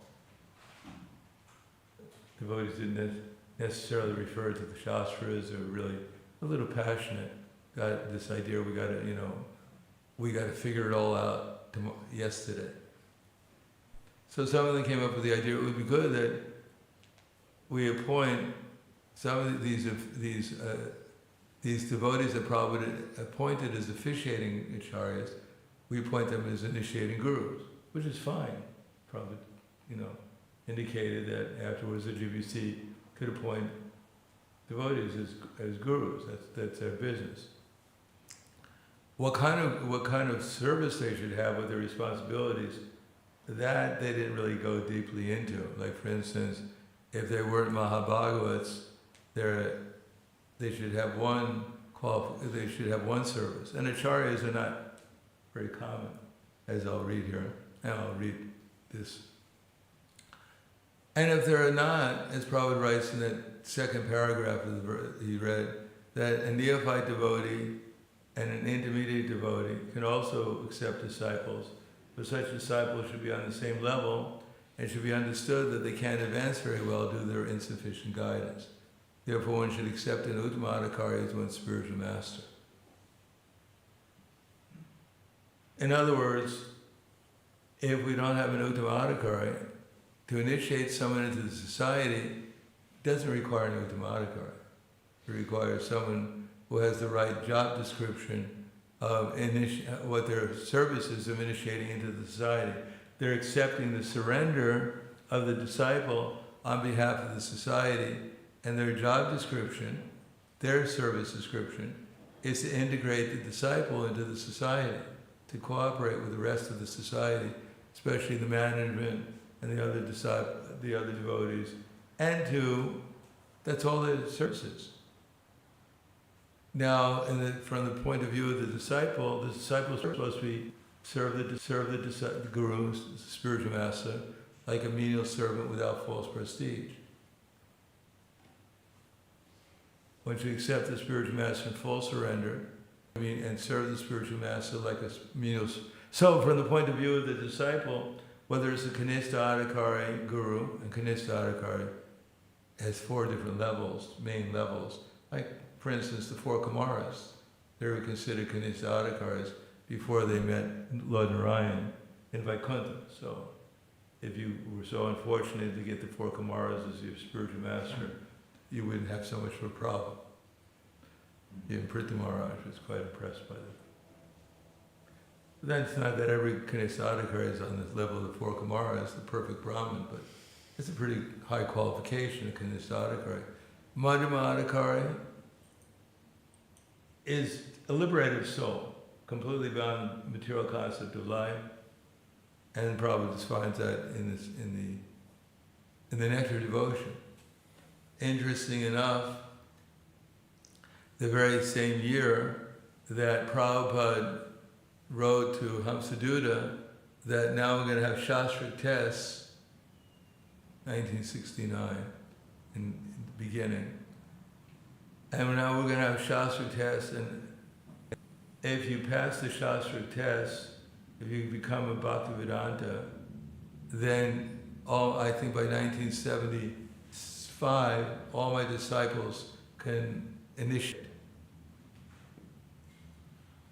So that's usually used as the major proof that Prabhupada wanted women and men disciples to initiate. Fine, Prabhupada did say that. They had to become qualified though, because in 1969, he also wrote the Nectar of Devotion, and the qualifications to become initiating guru, the minimum ones, are quite profound. I think I have them here. And this is not a simple topic. If you don't understand what I'm talking about, it's all right, because I'm trying to figure it out myself. To have a whole broad understanding of this is not easy. I mean, usually it's go to extreme. Either you're fanatic about the guru, and everyone else is useless, or the guru is useless. I'm a guru, you're a guru, whatever he says, we go to extremes. And then we wonder why we're confused, rather than actually finding out what the actual balance is, so that we actually develop love for Krishna, we develop love for the devotees, and we develop love for we try to help the innocent, and we actually become averse to associate with the non-devotees, because we just go to extremes. And therefore we don't develop the spiritual vision that devotees, all of them have to be honored and respected and appreciated. And even those who get into trouble. One time one of Srila Bhaktisiddhanta Saraswati Prabhupada's disciples got into difficulty, and Bhaktisiddhanta rejected him. And then when his disciples heard about that, they also rejected him. And Srila Bhaktisiddhanta Saraswati became very disturbed. He said, I'm the spiritual master, I can reject him, but I thought you'd actually take care of him. It's like when Krishnadas had fallen into the hands of the Bhattaharis, and Chaitanya Mahaprabhu had to drag him by his hair out of their association. Then when he came back to Jagannath Puri, he called Krishnadas and told him, I'm rejecting you, you can't be in my association anymore. So he left, and what did Advaitacharya and the other devotees they did? They consoled him and engaged him in Chaitanya Mahaprabhu's service by sending him to Mayapur to bring prasadam and news about Chaitanya Mahaprabhu's visit there. So they gave him shelter, the devotees gave him shelter, although Krishna himself, Chaitanya Mahaprabhu, had rejected him. The devotees are supposed to be even more kind than the spiritual master is. So this, somehow or another, we haven't gotten the balance. And as a matter of fact, just to throw in something real controversial, anyways, we have to throw in a little spice there. There's a lot of statements that were made. In any case, in 1977, there's a period of around 3 months, I believe, between July and beginning of September, September or something. Yeah, September or something like that. Where there's very few conversations with Srila Prabhupada. Which is, then you can say Prabhupada was sick, but then starting in September to October, November, probably every day you have like some conversations. So what was going on? So at least one devotee was there. I don't know what was going on because I wasn't there. But at least one devotee was there. He mentioned that he had heard from Prabhupada that Prabhupada had given some instruction that after his disappearance, those who are initiating shouldn't have Vyasa sons. He said that this will create envy. And sure enough, whether we accept that, practically speaking, this division into different guru groupies, that's what created so much enviousness. Of course, especially when they had the zonal acharyas, that was like a complete concoction. And where did they get it from? Well, some of the devotees I know of, they thought that right now I'm a GBC, but I'm also been appointed as initiating guru. Now if I combine the two together, it's going to make my management very much easier, because everyone has to obey me. They may not obey me as the GBC, but they have to obey me as the initiating guru. Well, that turned out to be a disaster, of course. And where did they get it from? From Sridhar Maharaj. Sridhar Maharaj was a very elevated devotee, but he didn't understand. He was one part of the Gaudiya Math who who took the side of the Acharya, Vasudeva, and promoted that there should be an Acharya. So that's what the devotees, the GBC, they wanted some support for their declaring themselves to be Uttamacharyas, Zonacharyas, etc. Anyhow, so they went to Sridhar Maharaj. Of course, they didn't accept what Sridhar Maharaj said either. They just took what they wanted from him. Because they presented to Sridhar Maharaj that this is Prabhupada's desire, and how should we do it? Because it wasn't Prabhupada's desire. I think most of them were pretty innocent. They didn't really know what Prabhupada said, what his desire is. And Sridhar Maharaj just gave him his opinion, which was more or less as I'll read here. Now, he was a very elevated devotee, Sridhar Maharaj. He was quite on with the philosophy. He wasn't very good at management, the way Prabhupada did it. So I'll just read from April 28th, 1974. You're right about Sridhar Maharaj's genuineness, but by my opinion, he's the best of the lot. So Rupanuga Prabhu didn't write so very favorable about Sridhar Maharaj's understanding of how to arrange things in our society. This is 74. He is my old friend. At least he executes the regular principles of devotional service. I do not wish to discuss about the activities of my godbrothers, but it is a fact they have no life for preaching work. All are satisfied with a place for residence in the name of a temple. They engage their disciples to get foodstuff by transcendental devices and eat and sleep. They have no idea or brain how to broadcast the cult of Sri Chaitanya Mahaprabhu. My Guru Maharaj used to lament many times for this reason, and he thought if one man at least had understood the principles of preaching, then his mission would achieve success.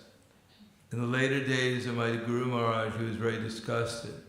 Actually, he left this world earlier, otherwise he would have continued to live for more years.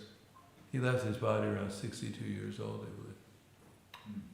Still, he requested his disciples to form a strong governing body for preaching the cult of Chaitanya Mahaprabhu. Emphasis. He never recommended anyone to be Acharya of the Gaudiya Math.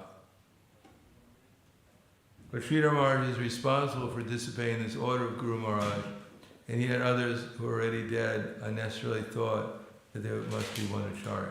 So what we did in our movement, we didn't create one Acharya, we created 11 Acharyas.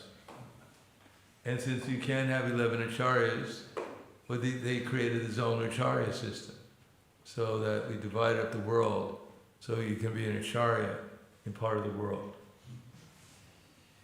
And out of that grew that, I mean, it was, I don't want to describe all the problems, but one of the problems that the Zonacharyas thought that anyone who's my disciple, they're my property, more or less. And even if they're in a different zone, then if I want, I can just call them by my order, you come to my zone and serve in my zone. And created a lot of problems for the management of the society. And also, being born in a certain place, and you have to accept the spiritual master because they're all absolute, created a lot of problems for the disciples too. Because they may not have faith in that guru, and you have to surrender to him and serve him like a menial servant without false prestige. There was no, you couldn't volunteer. You had to leave the zone if you were going to stay there. You'd be initiated. Quite extreme. Wasn't good for the conscience of the guru either. Having disciples who didn't love you, didn't appreciate you, didn't voluntarily serve you. They were forced to do it. And it's all, Krishna consciousness is all based on love. Voluntary service. I mean, it was a nightmare for everyone. All based on misconceptions, misinterpretations, incomplete knowledge, misleading, whatever. Anyhow, it wasn't necessarily planned like that, but due to our material desires, this is how Krishna arranges it. Is this an important question?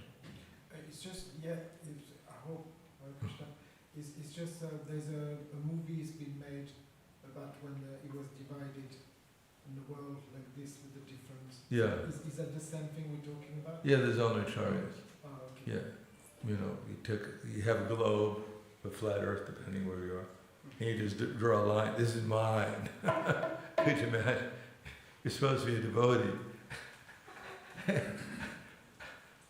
If you go, for instance, if I have America, and I go there and tell someone, what is your service? I'm in charge of America. People think you're crazy.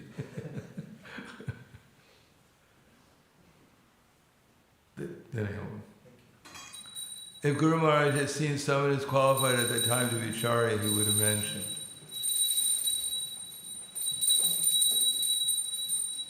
I mean, I think we're prepared now to figure out that something went wrong at least.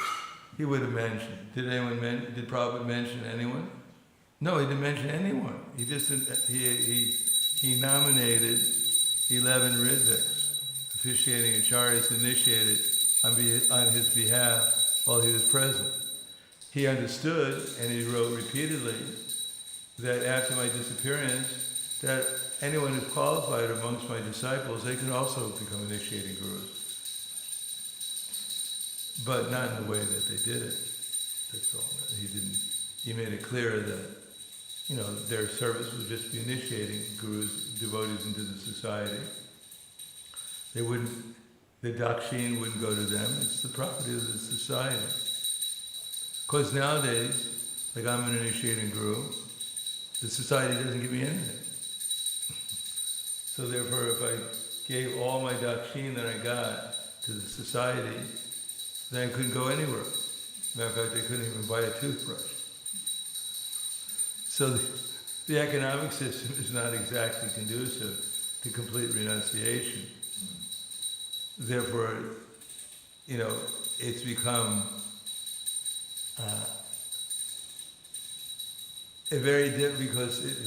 unless the GBC is organized in such a way as to support all the devotees, all the preachers in the society, that they get what they need. Right now, it's very imbalanced, the economic system. It's not practical, it doesn't work. And what to speak if you have 1,000 or whatever disciples from some place where they actually have some money. I mean, I have disciples all over the world, most of them don't have any money, so they don't get too rich. But what to see if you're getting literally millions of dollars you become more powerful than the GBC. The GBC has a budget of like $150,000 a year, and some of our gurus, they make hundreds and thousands of dollars or euros, whatever you want to say, not millions of euros a year. Well, they have millions of euros. So they're more powerful than the GBC is. GBC has 2 secretaries. Some of our gurus have 20 secretaries. So it's not a very good, there's no competition. And it's not exactly following strictly what Prabhupada said. Even Prabhupada had, in '76, he had a conversation with the GBC, how the GBC shouldn't have any money. They shouldn't have bank accounts, keep money. Of course, that means that the temples would support them. They would support the traveling preachers. They support all the devotees. But now the temples don't have any money. They can't even support themselves in some places. So there's, because of it's not just a faulty economics, it's just a misconception of actually what the proper social, what the proper method of organizing our society is. Of course, if you tell the GBC that, I mean, I've been on committees where we've tried to change the economic process, and it takes a holistic approach to it. It can't be changed just by passing laws. It takes the awareness of the devotees and the acceptance of it. A holistic point of view. That's why we preach, to try to get a holistic point of view. Not to say that anyone's good or bad, or, people have created the system simply out of ill motive, but that's the society, that's how it evolved, due to the collective consciousness of Krishna, or lack of it in our society. So now by preaching and understanding, we have to evolve it into a place where everyone will actually feel that they're part of the same family, spiritual family, and that everyone's going to be preaching the same thing, how to develop spiritual love for all the devotees within our society equally, according to their level of spiritual advancement. Because in the night before, this is going back, he talked of so many things, but he never mentioned an acharya. His idea was the acharya is not to be nominated amongst the GBC body.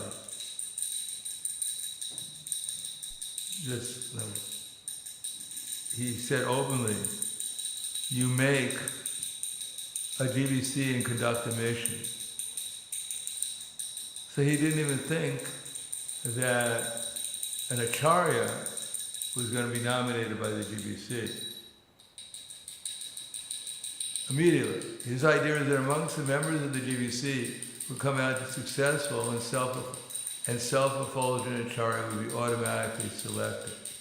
Now we're talking about acharya, we're not talking about initiation. We're talking about the role that our zona acharyas took up, where they had absolute, and even now, there's some conception that you're my disciple, have absolute control over you. Whatever I say, you do. Which is nice, which is all right. That's what the disciples should think. But the guru doesn't have shouldn't be given the absolute control over his disciples, because he's under the GBC, so he's not absolutely controlling his disciples. He's working cooperatively under the GBC and under the temple president. He has no independent managerial authority. And if he does that, then he's disobeying the orders of his spiritual master, actually of the Acharya Prabhupada. And there's going to be problems. Now he doesn't have to blindly, the disciple has some problem and he goes to the guru doesn't say, my temple president told me to go and rob a bank because we needed some money. So the spiritual master doesn't say, my dear disciple, you have to follow obediently whatever the temple president says, but if you rob the bank, give me some percentage. No. It's the job of the spirit. It's the job of everyone in the society to make sure that the society is following the instructions of Prabhupada. And our society is not meant for bank robbers. We're trying to rob people's hearts and bring them to Krishna. So then one has to approach with the higher authority, because the temple president isn't the highest authority. Maybe the zonal supervisor or something, but he can't tell his disciple directly, necessarily, that you can rob the bank because your temple president told you to do it. That's extreme, of course. Or you can't tell him that you shouldn't rob the bank. You shouldn't listen to your temple president. You can say, until I check with the higher authorities, and then the higher authorities have to deal with it. Not the guru, not the disciple, the higher authorities. Anyhow, there's a system of Prabhupada set up, consulting with higher authorities. Checks and balances, it's called. So Sridhar Maharaj and his two associate gentlemen unauthorizedly selected one acharya and later it proved a failure. What is unauthorized? It wasn't in harmony with the instructions of their spiritual master. The result is that everyone is claiming to be an acharya, even though they may be kanistha adhikari, with no ability to preach. In some of the camps, the acharya is being changed 3 times a year. Therefore, we may not commit the same mistake in our ISKCON camps. Actually, amongst my god brothers, no one is qualified to become an acharya. So it's better not to mix with my god brothers very intimately, because instead of inspiring us disciples, they may sometimes pollute them. This attempt was made previously by them, especially Madhava Maharaj and Tirtha Maharaj and Bon Maharaj. But somehow or another I saved the situation. This is going on. We shall be very careful about them and not mix with them. This is my instruction to all of you. They cannot help us in our movement, but they are very competent to harm our natural progress. So we must be very careful about them. So there's some confusion. And then the result of that, because they were trying to figure out how to do this be Uttama, whatever, initiating guru. So they went to Sridhar Maharaj, of all people. Maybe they didn't, this letter to Rupanuga Prabhu wasn't available at that time, or whatever they thought. Anyhow,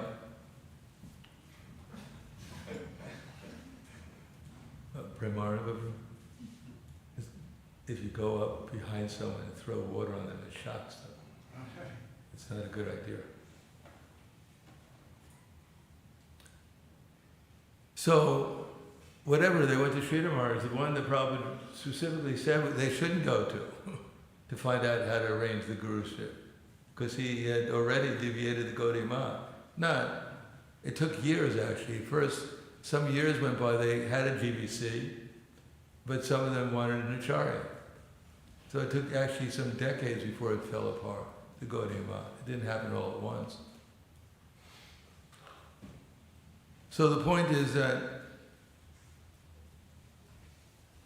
there's a lot to study and a lot to understand to actually what the proper system should be, but we have a very consistent philosophy, and if we center in on this loving exchanges, then we won't commit offenses against blaspheming the devotees who dedicate their lives to propagating the holy name of the Lord.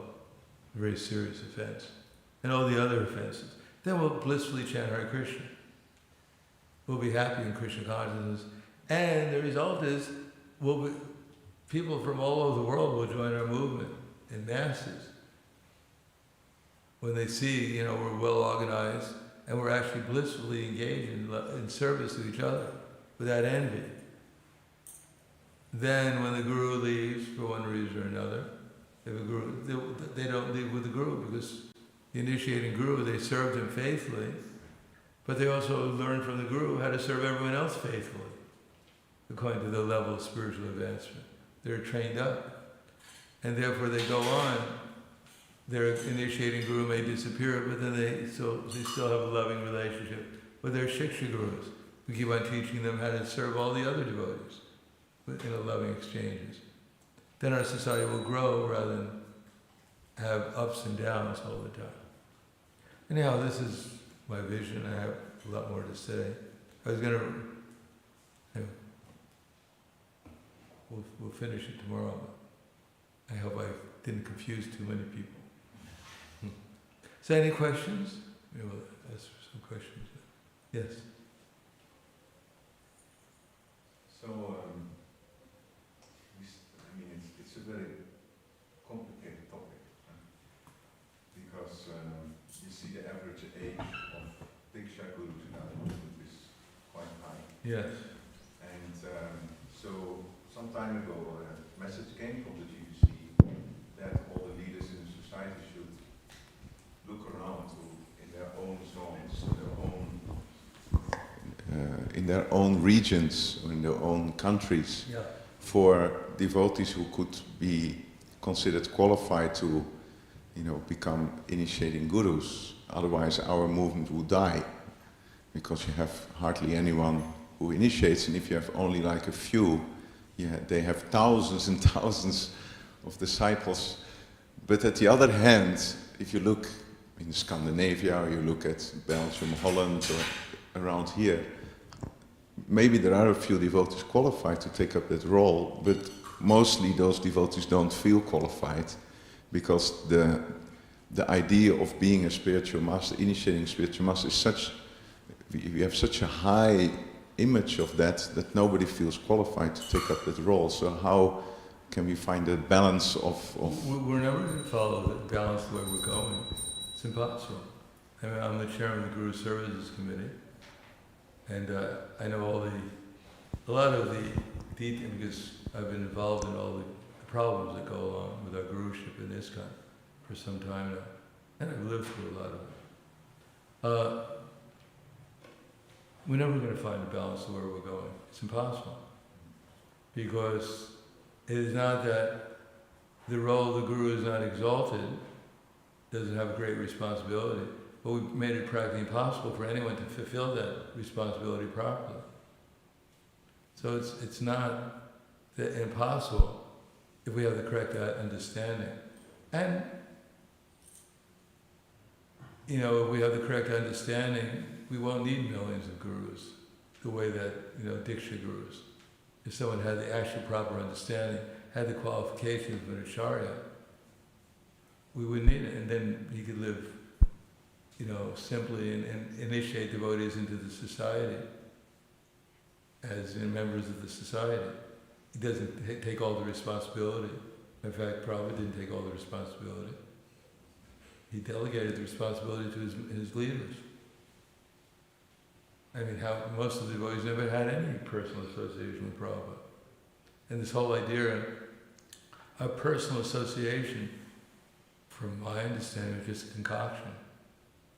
After Prabhupada disappeared, somehow or another, now personal association with Prabhupada became the criteria of how qualified you were in Krishna consciousness, at least one of the major qualifications. But it was never like that when Prabhupada was here. I mean, I associated with Prabhupada, many, many times. But after, I never made it an effort to travel around with Prabhupada or try to get his personal association. It was just because he was there, therefore I went there, or he came someplace where I was.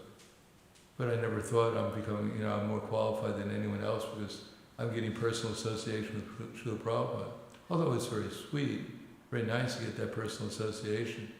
But also we have a society, just like Chaitanya Mahaprabhu, when he was traveling in the south of India, that he'd chant Hare Krishna and someone would be initiated by him simply by hearing his chanting, and someone else would chant in his village and initiate all the devotees, all the people in his village, because he had repeated the same sound that Chaitanya Mahaprabhu had repeated. And they also became devotees of Krishna.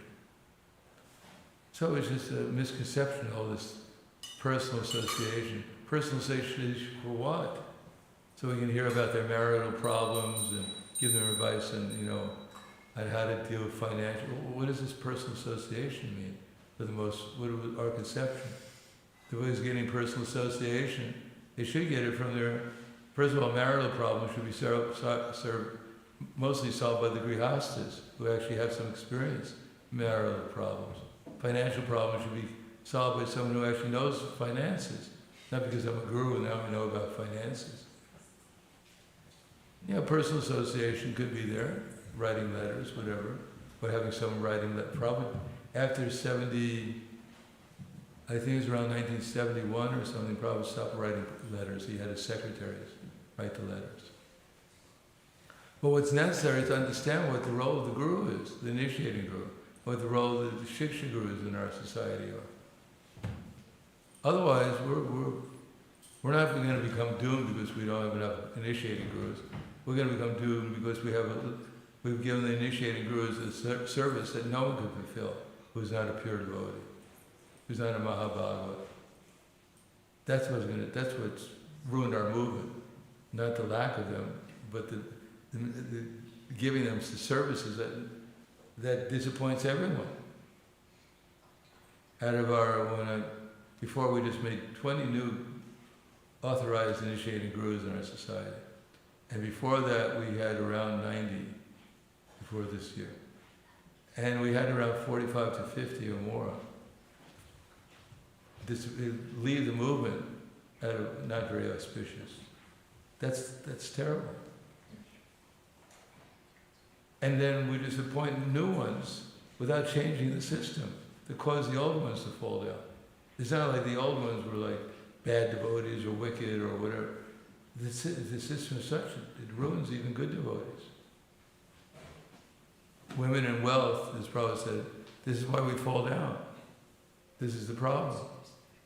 This is how Maya's trick. So you give someone who doesn't know how to handle money, doesn't know how to handle personal relationships, gets entangled and gets into difficulty because of that. And then we blame it on them. No, we've misdelegated authority to them. We've misdelegated and given them this idea, you have to do it. This is what Prabhupada wants. This is your service. You got to imitate. You got to deal with everything you got to get involved in devotees' lives and their personal behavior and everything. And you have no idea. They write you a letter, you're living in some place thousands of kilometers away, probably never met the disciple, and you got to solve their problems, you know nothing about them. And they're sending you dakshin, and you're accumulating money, and you're spending it on all kinds of projects, just to show that you're actually an acharya. And they fall apart. You get entangled in all these different things. You have no time to read the books. You can't come to the program. You're too busy managing your disciples and all their problems. You don't come to your son is slacking. You get entangled in all kinds of relationships with your disciples. Anyhow, it's a mess. It has. If we're going to go on as a society, we have to wake up. It's not all bad. I mean, there's a lot of things that are there, the potential because of the holy name and the sincerity of the devotees and following the process that's going on. But there's also a lot of problems going on. Is that right? Anything else? Yes.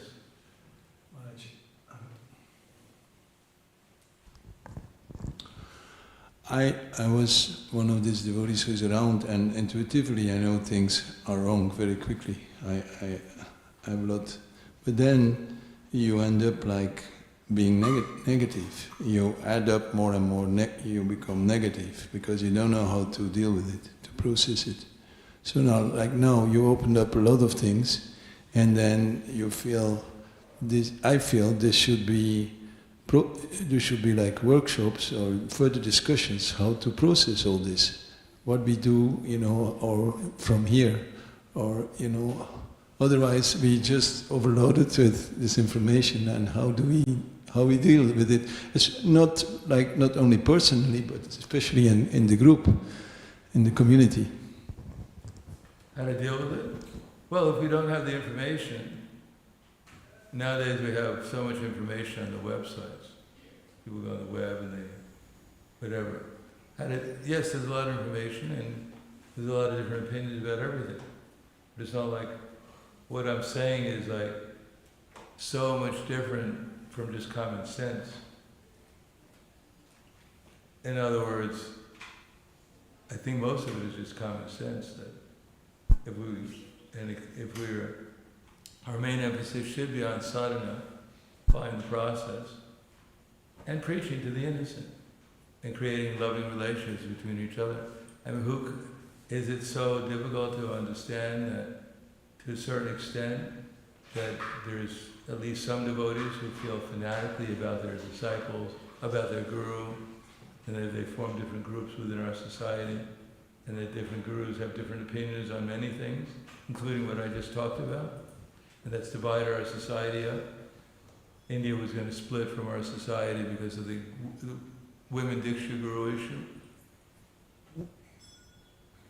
Are you aware of that? You know, out of a few ladies giving initiation, we were going to lose 90% of our society. So, is it like I'm pointing out something which is like no one knows about? Everything was in everyone's mind. Everything was going perfectly well. Now I've introduced some idea that is just disturbing everyone's mind because they thought everything was perfect before I introduced these things. Is that true? No, we have to understand it.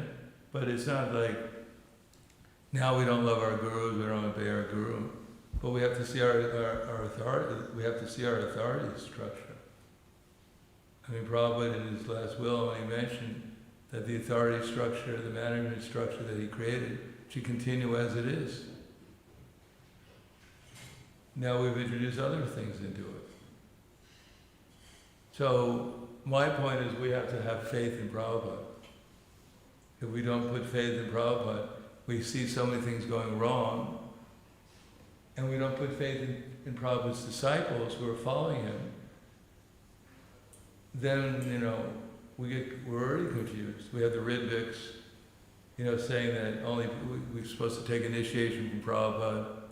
We have so many gurus who have gotten into difficulty, even senior members of our society. We have gurus who are exemplary and doing very nice service. It's a whole. So we have to get a clarity. That's all I'm trying to do, is introduce some clarity. As far as depression, no, Krishna is still God. And the society is what meant to save the world. And it will save the world. But we have to become qualified to do it. And to do that, we have to find out what our actual roles are.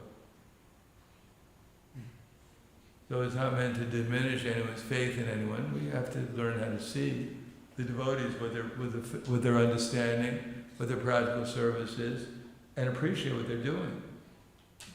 In spite of all the lack of clarity, they're still coming and chanting Hare Krishna.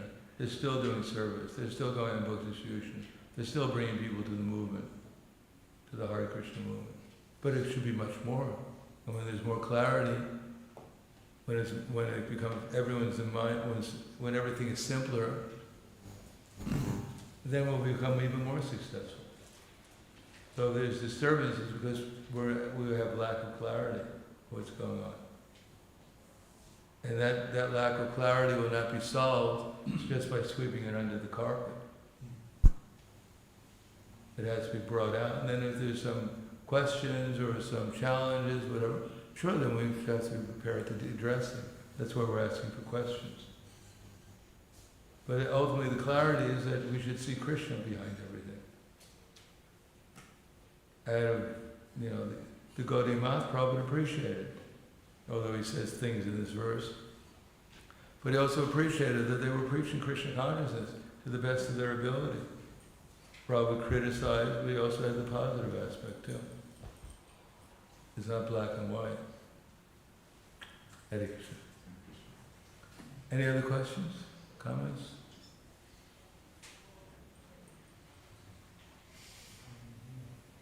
Okay, thank you very much.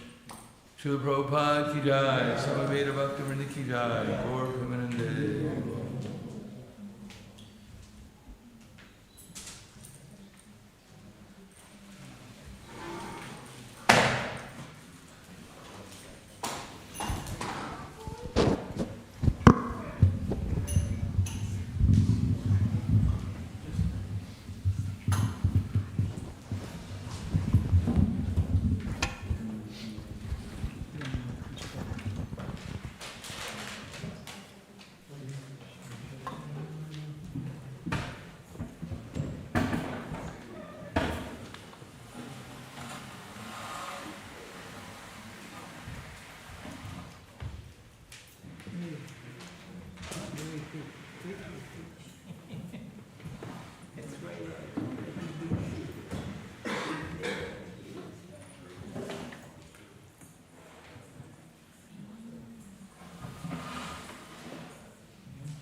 I mean, but I need to show the dollar rush kind of reading.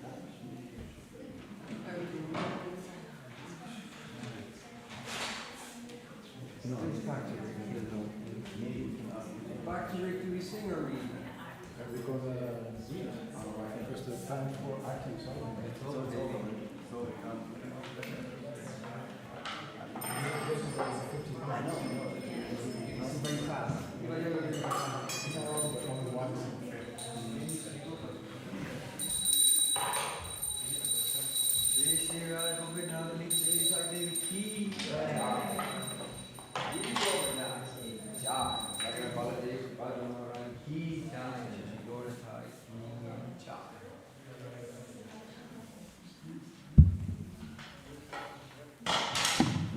Okay.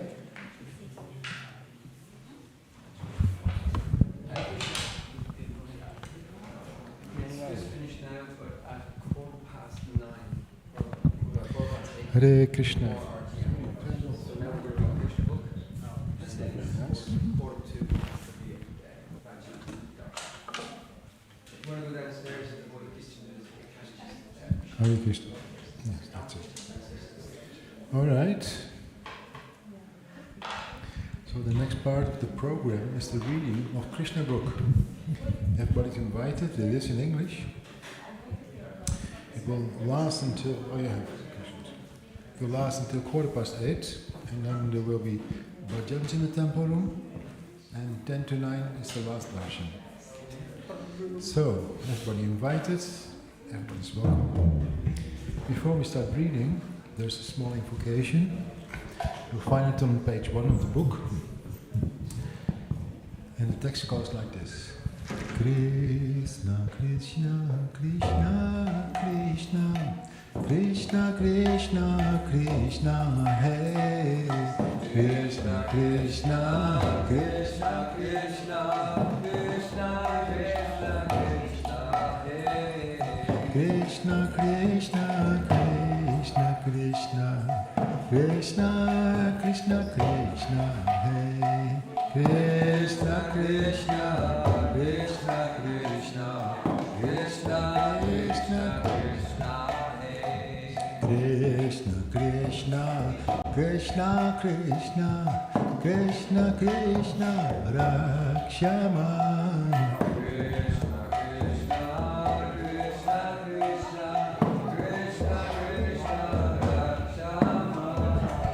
Krishna, Krishna, Krishna, Krishna, Krishna, Krishna, Parimam. Krishna, Krishna, Krishna, Krishna, Krishna, Krishna, Parimam. Rama, Raghava, Rama, Raghava, Rama, Raghava, Rakshama.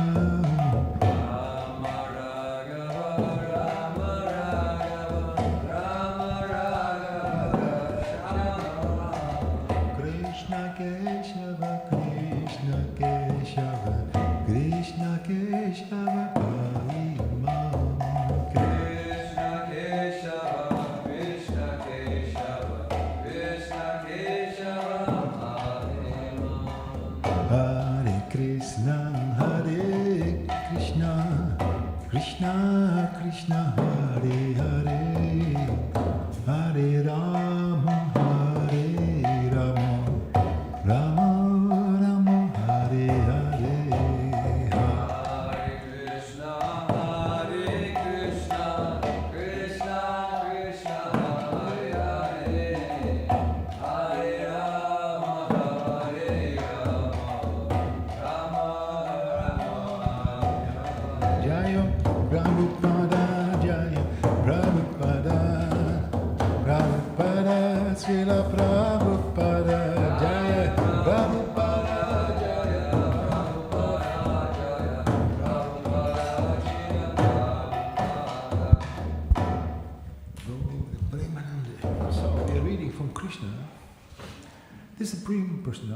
I've got it. And it is a summary study of the 10th canto of Srimad Bhagavatam. And who's then responsible for this summary study? Who what? Oh, Srila Prabhupada, His Divine Grace. His Divine Grace is Bhaktivedanta Swami Srila Prabhupada. And through his eyes, actually, we can see this book, which is normally speaking way beyond our scope. And we were just reading the chapter called 5 Queens Married by Krishna, but we are now already at chapter 59, the deliverance of the demon Bauma Asura. And that is page 524. The deliverance of the demon Bauma Asura. The story of Bauma Asura, how he kidnapped and made captive 16,000 princesses by collecting them from the palaces of various kings, and how he was killed by Krishna, the Supreme Lord of wonderful character, is all described by Sukadeva Goswami to King Parikshit in Srimad Bhagavatam. Generally, the demons are always against the demigods, and this demon Bauma Asura, having become very powerful, took by force the umbrella from the throne of the demigod Varuna. It's page 524. He also took the earrings of Aditi, the mother of the demigods. He conquered the portions of the heavenly Mount Meru known as Maniparvata and occupied it. The king of the heavenly planets, Indra, therefore came to Dwaraka to complain about Bauma Asura before Lord Krishna. Hearing this complaint by Indra, the king of heaven, hearing this complaint by Indra, the king of heaven, Lord Krishna, accompanied by his wife Satyabhama, immediately started for the abode of Bauma Asura. The two of them rode on the back of Garuda, who flew them to Pragyotisha Pura, Bauma Asura's capital city. To enter the city of Pragyotisha,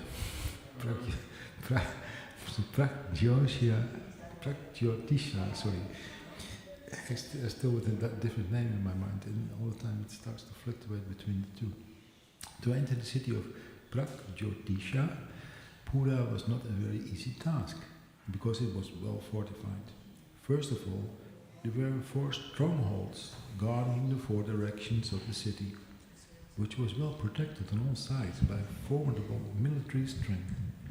The next boundary was a water canal all around the city, and in addition the whole city was surrounded by electric wires. The next fortification was anila, a gaseous substance. After this, there was a network of barbed wire constructed by a demon of the name Mura. The city appeared well protected even in terms of today's scientific advancements. When Krishna arrived, he broke all the strongholds to pieces by the stroke of his club and scattered the military strength here and there by the constant onslaught of his arrows. With his celebrated Sudarshana chakra, he counteracted the electrified boundary, annihilated the canals of water and the gaseous boundary, and cut to pieces the electrified network fabricated by the demon Mura. By the vibration of his conch shell, he broke the hearts of the great fighters, and he also broke the fighting machines that were there. Similarly, he broke the walls around the city with his invincible club. The vibration of Lord Krishna, conch shell. One paragraph. Are we supposed to do one paragraph? One page. I thought it was one paragraph. Only when there's lots of people. I cannot leave for 1 second when you're really making If there's lots of people, you do one paragraph. This is just like it, I have actually to leave a little bit more, keep the microphone. Oh. He loves to hear you. Well, He thank doesn't you. hear your voice. That's what it is. Okay. The vibration of Lord Krishna's conch shell sounded like a thunderbolt at the time of the dissolution of the whole cosmic manifestation. The demon Mura heard the vibration of the conch shell, awakened from his sleep, and came out to see what had happened. He had 5 heads and had been living within the water. The Mura demon was as brilliant as the sun at the time of the dissolution of the cosmos, and his temper was like blazing fire. The engulfance of his body, the effulgence of his body, was so dazzling that he was difficult to see with open eyes. When he came out, he first took out his trident and rushed the Supreme Personality of Godhead. The demon Mura, in his onslaught, was like a big snake attacking Garuda. His angry mood was very severe, and he appeared ready to devour the three worlds. First of all, he attacked the carrier of Krishna, Garuda, by whirling and then throwing his trident. And through his 5 mouths he vibrated sounds like the roaring of a lion. These roaring vibrations spread all over the atmosphere until they extended all over the world and into outer space, up and down, and out to the 10 directions, rumbling throughout the entire universe.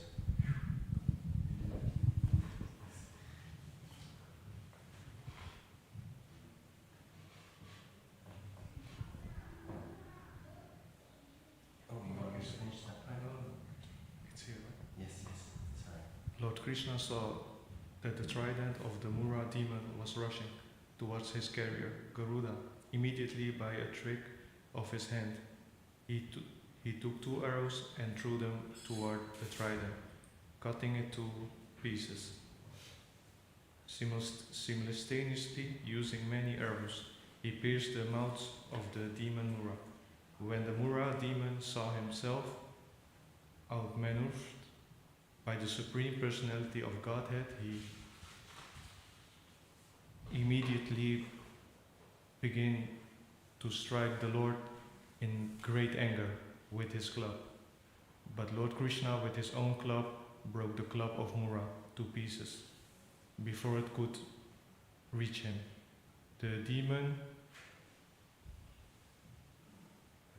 bereft of his weapon, decided to attack Krishna with his strong arms, but Krishna, with the aid of his Sudarshana chakra, immediately separated the demon's 5 heads from his body. The demon then fell into the water, just as the peak of a mountain falls into the ocean after being struck by the thunderbolt of Indra. This demon Mura had 7 sons named Tamra, Antariksha, Shravana, Vasu, Nabaswan, and Aruna.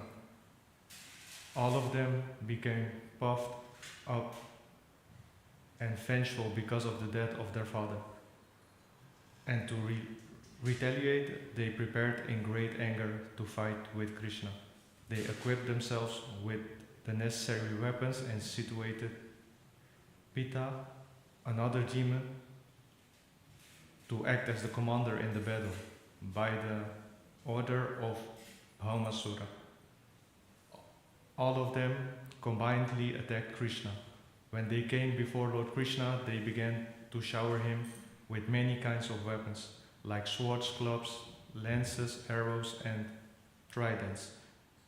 But they did not know that the strength of the Supreme Personality of Godhead is unlimited and invisible.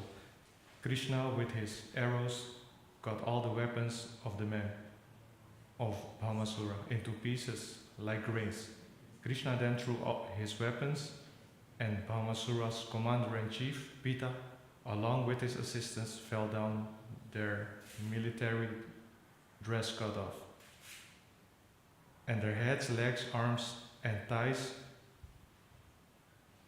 severed.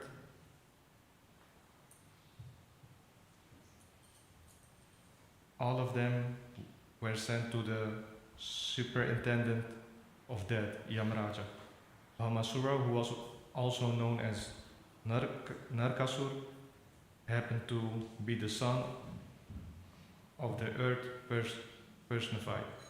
When he saw that all his soldiers, commanders, and fighters had been killed on the battlefield by the strokes of the weapon of the personality of Godhead, he became exceedingly angry at the Lord. He then came out of the city with a great number of elephants who had all been born and brought up on the seahorse. All of them were highly intoxicated. When they came out, they saw that Lord Krishna and his wife were beautifully situated high in outer space, just like a blackish cloud about the sun, glittering with the light of electricity.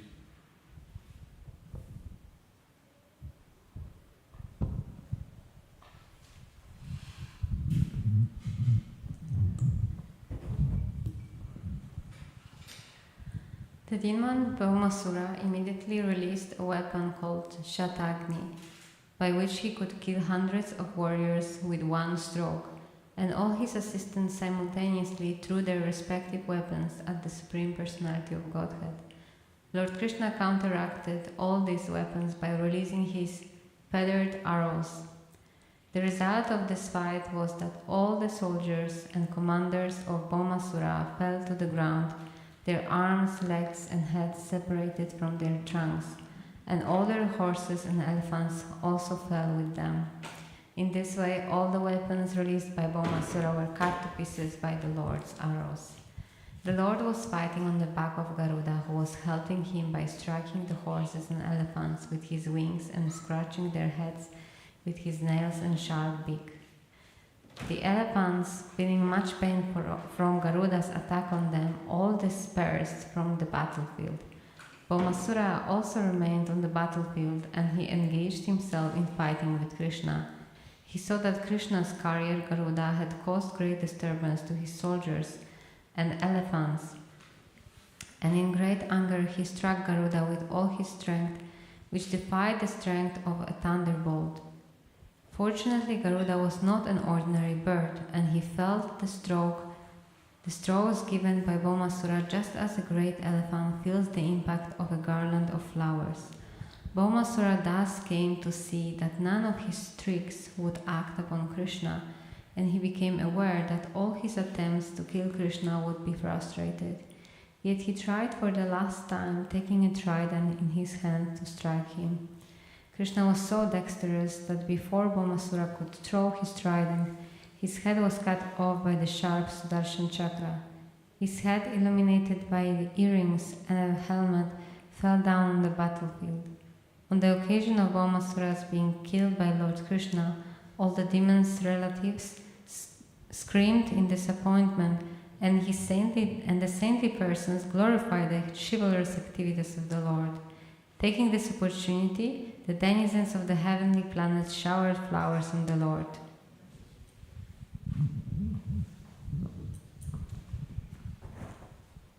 At this time, the earth personified appeared before Lord Krishna and greeted him with a Vajjayanti flower garland. She then returned the dazzling earrings of Aditi, bedecked with jewels and gold. She also returned the umbrella of Varuna, along with a valuable jewel, which she presented to Krishna. After this, the earth personified offered her prayers to Krishna, the Supreme Personality and Master of the world, who is always worshipped by exalted demigods. She fell down in obeisances and in great devotional ecstasy began to speak. Let me offer my respectful obeisances unto the Lord, who is always present with four symbols, namely the conch, shell, disc, lotus, and club, and who is the Lord of all demigods. Please accept my respectful obeisances unto you, my dear Lord. You are the super soul, and in order to satisfy the aspirations of your devotees, you descend to the earth in your various transcendental incarnations, which are just appropriate to the devotees' worshipful desire. Kindly accept my respectful obeisances. My dear Lord, the lotus flower grows out of your navel, and you are always decorated with a garland of lotus flowers. Your eyes are always spread like the petals of a lotus flower, and therefore they are all pleasing to the eyes of others.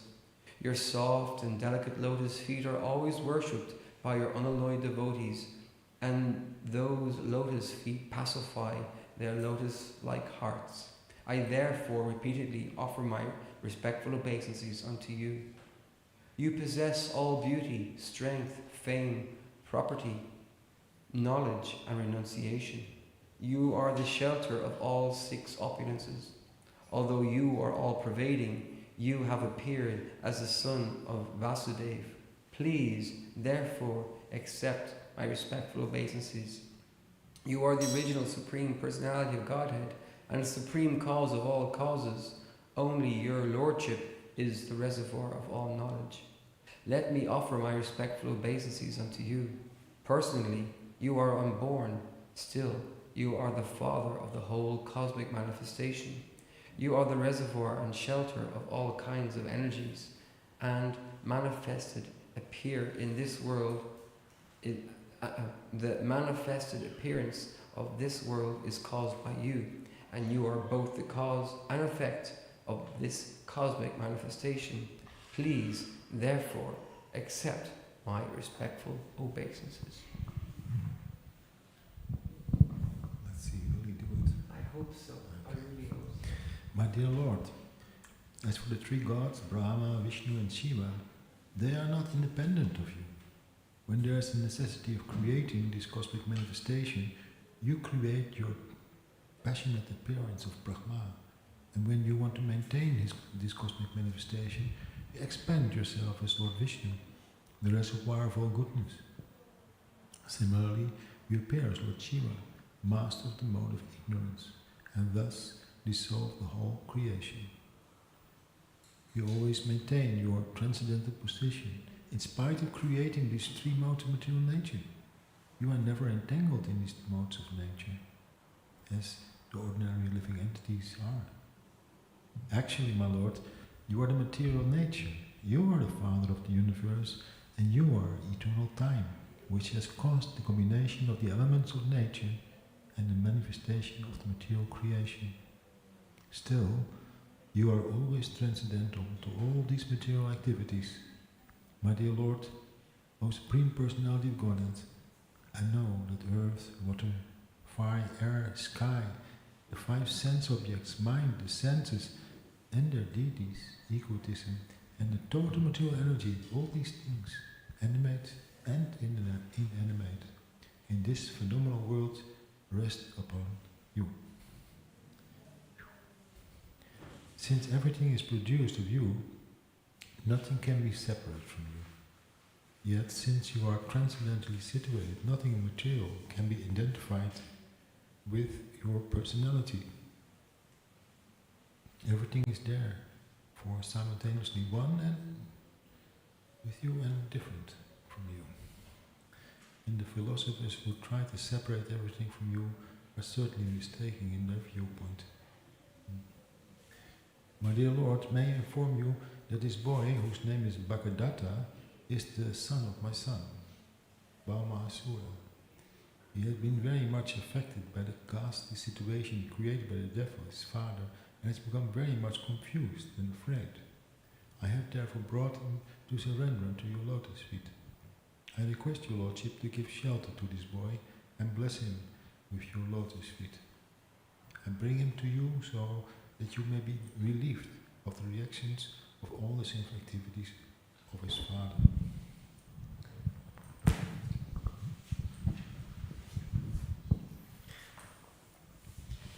When Lord Krishna heard the prayers of Mother Earth, he immediately assured her of immunity from all fearful situations. He said to Bhagadatta, "Don't be afraid." Then he entered the palace of Bhaumahasura, which was equipped with all kinds of opulences. In the palace of Bhaumahasura, Lord Krishna saw 16,100 young princesses who had been kidnapped and held captive there. When the princesses saw the Supreme Personality of Godhead, Krishna, enter the palace, they immediately became captivated by the beauty of the Lord and prayed for his causeless mercy. Within their minds, they decided to accept Lord Krishna as their husband without hesitation. Each one of them prayed to Providence that Krishna might become her husband. Sincerely and seriously, they offered their hearts to the lotus feet of Krishna with an unalloyed devotional attitude. As the supreme soul, as the super soul in everyone's heart, Krishna could understand their uncontaminated desire, and he agreed to accept them as his wives. Thus, he arranged for suitable garments and ornaments for them, and each of them, seated on a palanquin, was dispatched to Dvarka city. Krishna also collected unlimited wealth from the palace, a treasure of chariots, horses, jewels, and so on. He took from the palace 50 white elephants, each with 4 tusks, and all of them were dispatched to Dvarka. After this incident, Lord Krishna and Satyabhama entered Amaravati, the capital city of the heavenly planets, and they immediately entered the palace of King Indra and his wife, Sachidevi, who welcomed them. Krishna then presented Indra with the earrings of Aditi. When Krishna and Satyabhama were returning from the capital city of Indra, Satyabhama remembered Krishna's promise to give her a Parijata tree. Taking the opportunity of having come to the heavenly kingdom, she uprooted a Parijata tree and placed it on the back of Garuda. Once Narada had taken a Parijata flower and presented it to Krishna's senior wife, Sri Rukmini Devi. On account of this, Satyabhama had developed an inferiority complex. She also wanted such a flower from Krishna. Wait a minute. She uprooted it. See that? Satyabhama uprooted it. She, I want that. Yoink! She took the initiative. She did. She yoinked the tree out with its roots. Right, I'm having this. Let's go.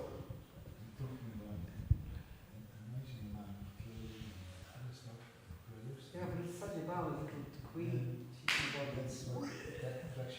That's the one who gets me. Krishna could understand the competitive womanly nature of his co-wives, and he had smiled. He had immediately asked Satyabhama, "Why are you asking for only one flower? I would like to give you a whole tree of Parijata flowers." Actually, Krishna had purposely taken his wife Satyabhama with him so that she could collect the Parijata with her own hand. But the denizens of the heavenly planets, including Indra, were very irritated. Without their permission, Satyabhama had uprooted a Parijata tree, which is not to be found on the earth planet.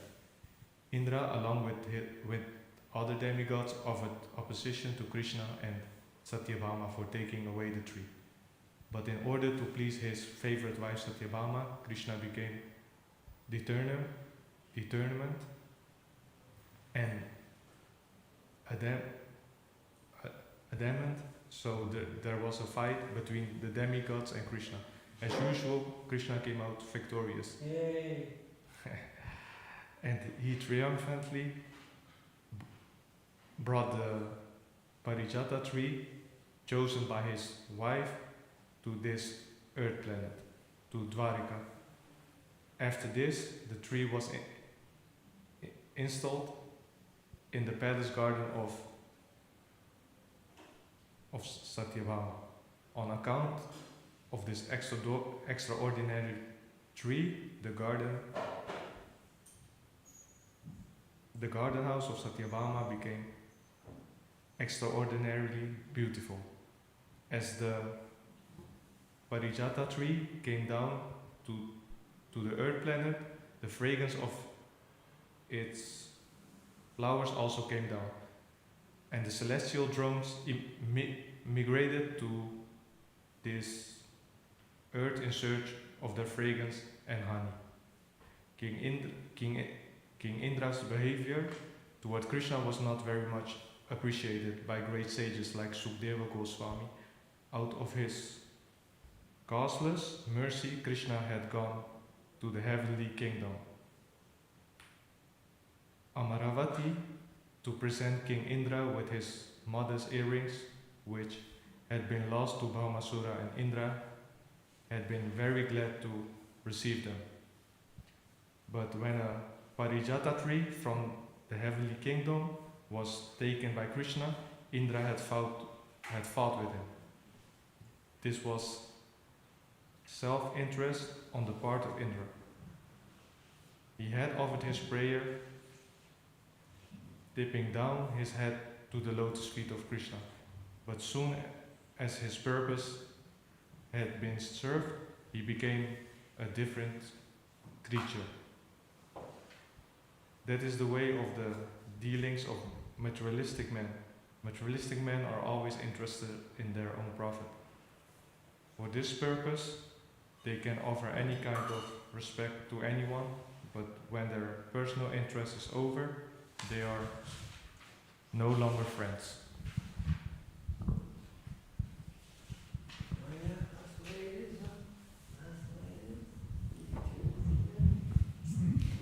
This selfish nature is found not only among the richer class of men on this planet, but even in personalities like Indra and other demigods. Too much wealth makes a man selfish. A selfish man is not prepared to take to Krishna consciousness and is condemned by great devotees like Shukadev Goswami. In other words, possession of too many worldly riches is a disqualification for advancement in Krishna consciousness. After defeating Indra, Krishna arranged to marry the 16,100 girls brought from the custody of Bhaumasura. By expanding himself into 16,100 forms, he simultaneously married them all in different palaces at the same auspicious moment. He thus established the truth that Krishna and no one else is the Supreme Personality of Godhead. There is nothing impossible for Krishna, the Supreme Personality of Godhead. He is all-powerful, omnipresent, and imperishable, and so there is nothing wonderful in this pastime. All the palaces of the more than 16,000 queens of Krishna were filled with suitable gardens, furniture, and other paraphernalia to which there is no parallel in this world. There is no exaggeration in this story from Srimad Bhagavatam. The queens of Krishna were all expansions of the goddess of fortune Lakshmi Ji. Krishna lived with them in different palaces and he treated them exactly the same way an ordinary man treats his wife. We should always remember that the Supreme Personality of Godhead, Krishna, was playing exactly like a human being. Although he showed his extraordinary opulences by simultaneously marrying more than 16,000 wives in more than 16,000 palaces, he behaved with them just like an ordinary man, and he strictly followed the relationship between husband and wife required in ordinary homes. Therefore, it is very difficult to understand the characteristics of the Supreme Brahman, the Personality of Godhead. Even demigods like Brahma are unable to probe into the transcendental pastime of the Lord. The wives of Krishna were so fortunate that they got the Supreme Personality of Godhead as their husband, although their husband's personality was unknown even to Brahma and the other demigods. In their dealings as husband and wives, Krishna and his queens would smile, talk, joke, embrace, and so on. And their conjugal relationship even increasingly developed. In this way, Krishna and the queens enjoyed transcendental happiness in their household life. Although each and every queen had thousands of maidservants engaged in her service, the queens were all personally attentive to serving Krishna. Each one of them used to receive Krishna personally when he entered the palace. They engaged in seating him on a nice couch, worshipping him with all kinds of paraphernalia, washing his lotus feet with Ganges water, offering him betel nut and massaging his legs. In this way, they gave him relief from the fatigue he felt after being away from home. They fanned him nicely, offered him fragrant essential floral oils, decorated him with flower gardens, dressed his hair, asked him to lie down and take rest, bathed him personally, and fed him palatable dishes. Each queen did all these things herself and did not wait for the maidservants. In other words, Krishna and his different queens displayed on this earth an ideal householder life. Thus ends the Bhaktivedanta purport of the 59th chapter of Krishna, the deliverance of the demon Bhaumasura. Chapter 60. The talks between Krishna and Rukmini. Once upon a time, Lord Krishna, the Supreme Personality of Godhead, the bestower of all knowledge upon all living entities, from Brahma to the insignificant ant, were sitting in the bedroom of Rukmini, who was engaged in the service of the Lord, along with her assistant maidservants. Krishna was sitting on the bedstead of Rukmini, and the maidservants were fanning him with chamaras, yak-tailed fly whisks. Lord Krishna's dealings with Rukmini as a perfect husband are a perfect manifestation of the supreme perfection of the personality of Godhead. There are many philosophers who propound the concept of the absolute truth in which God cannot do this or that. They deny the incarnation of God or the supreme absolute truth in human form. But actually the fact is different. God cannot be subject to our imperfect sensual activities. He is the all-powerful, omnipresent personality of Godhead, and by His supreme will, He can not only create, maintain and annihilate the whole cosmic manifestation, but also descend as an ordinary human being to execute the highest mission. And stated in Bhagavad Gita, whenever there are discrepancies in the discharge of human occupational duties, He descends. He is not forced to appear by any external agency, but He descends by His own internal potency in order to re-establish the standard functions of human activities and simultaneously annihilate the disturbing elements in the progressive march of human civilization. In accordance with this principle of the transcendental pastimes of the Supreme Personality of Godhead, He descends in His eternal form as Sri Krishna in the dynasty of the Yadus.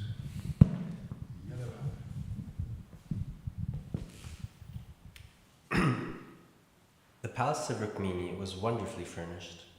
Hanging from the ceiling were many canopies with laces bedecked with pearl garlands, and the whole place was illuminated by the effulgence of valuable jewels. There were many flower groves of Malika and Kameli, which are considered the most fragrant flowers in India. There were many clusters of these plants, with blooming flowers enhancing the beauty of the palace. And because of the exquisite fragrance of the flowers, little groups of hummingbees gathered around the trees. And at night, the pleasing moonshine glittered through the network of holes in the windows. Pardon me? I'm a bit tired. Probably that's why I'm not reading that well. There were many heavily flowered trees of parijata, and the mild wind stirred the fragrance of the flowers all around. Thank you.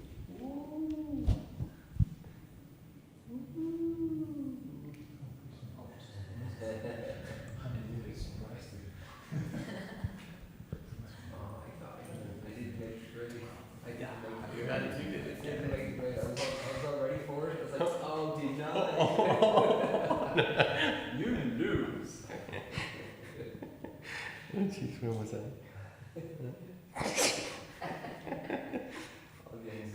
Alright, practice. And the mild wind stirred the fragrance of the flowers all around. Incense burned within the city walls of the palace, and the fragrant smoke leaked out of the window shutters. Within the room were mattresses covered with white bed sheets. The bedding was as soft and white as milk foam. In this situation, Lord Sri Krishna sat very comfortably and enjoyed the service of Rukmini, who was assisted by her maidservants.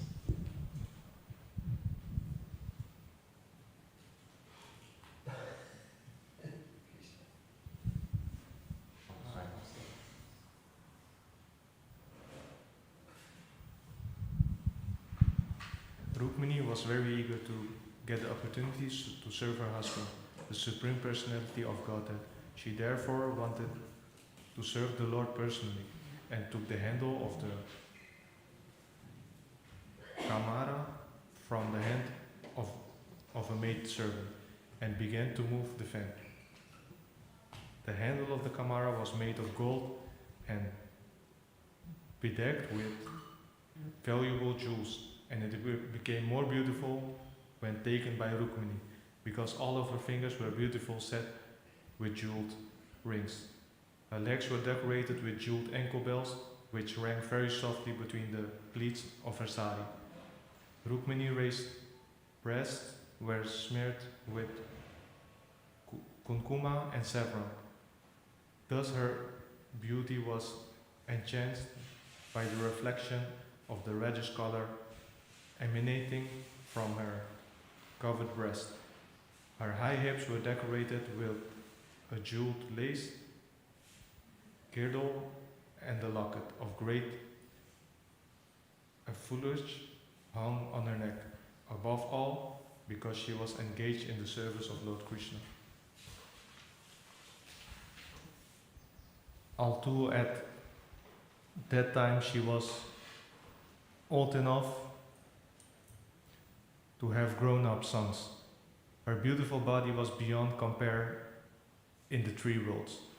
When we take account of her beautiful face, it appears that the curling hair on her head, the beautiful earrings on her ears, her smiling mouth on her head, and her necklace of gold all combined to shower rains of nectar. And thus it was definitely proof that Rukmini was no one other than the original goddess of fortune, who is always engaged in the service of the lotus feet of Narayan. The past times of Krishna and Rukmini in Dwarka are accepted by great authorities as manifestations of those of Narayan and Lakshmi, which are of an exalted opulence. The pastimes of Radha and Krishna and Vrindavan are simple and rural, distinguished from the polished urban characteristics of those of Dwarka. The characteristics of Rukmini were unusually bright, and Krishna was very much satisfied with her behavior.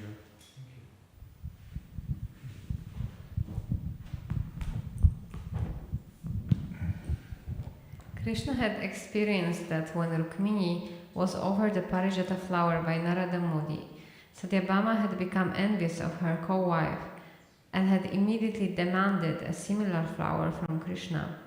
In fact, she could not be pacified until she was promised the whole tree, and Krishna actually fulfilled his promise. He brought the tree down to the earth planet from the heavenly kingdom.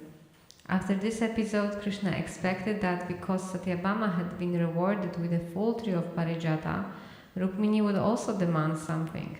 Rukmini did not mention anything of the incident, however, for she was grave and simply satisfied in her service. Krishna wanted to see her a bit irritated, and therefore he schemed to see the beautiful face of Rukmini in an irritated condition. Although Krishna had more than 16,100 wives, he used to behave with each of them with familial affection. He would create a particular situation between himself and his wife, in which the wife would criticize him in the irritation of love, and Krishna would enjoy this. In this case, because Krishna could not find any fault with Rukmini, for she was very grave and always engaged in his service, he smilingly, in great love, began to speak to her just to provoke her loving anger. Rukmini was the daughter of Bhishmaka, a powerful king. Thus Krishna did not address her as Rukmini, he addressed her this time as the princess. My dear princess, it is very surprising. Many great personalities in the royal order wanted to marry you. Although not all of them were kings, all possessed the opulence and riches of the kingly order. They were well-behaved, learned, famous among kings, beautiful in their bodily features and personal qualifications, liberal, very powerful in strength, and advanced in every respect. They were not unfit in any way, and over and above that, your father and your brother had no objection to such a marriage. On the contrary, they gave their word of honor that you would be married with Shishupal. Indeed, the marriage was sanctioned by both your parents. Shishupal was a great king and was so lusty and mad after your beauty that if he had married you, I think he would always have remained with you, just like your faithful servant.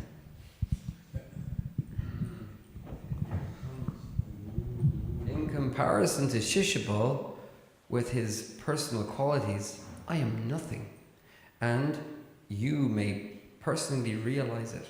I am surprised that you rejected the marriage of Shishupal and accepted me, who am inferior in comparison to Shishupal. I think myself completely unfit to be your husband because you are so beautiful, sober, grave and exalted. May I inquire from you the reason that indeed you to accept me? Now, of course, I may address you as my beautiful wife, but still I may inform you of my actual position, that I am inferior to all those princes who wanted to marry you. First of all, you may know that I was so much afraid of Jarasandha that I could not dare live on the land, and thus I have constructed this house within the water of the sea. It is not my business to disclose this secret to others, but you must know that I am not very heroic. I am a coward, and I am afraid of my enemies. Still, I am not safe, because all the great kings of the land are inimical of me. I have personally created this inimical feeling by fighting with them in many ways. Another fault is that although I am on the throne of Dwarka, I have no immediate claim.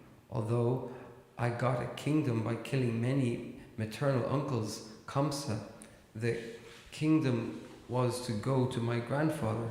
So actually, I have no possession of a kingdom. Besides that, I have no fixed aim in life.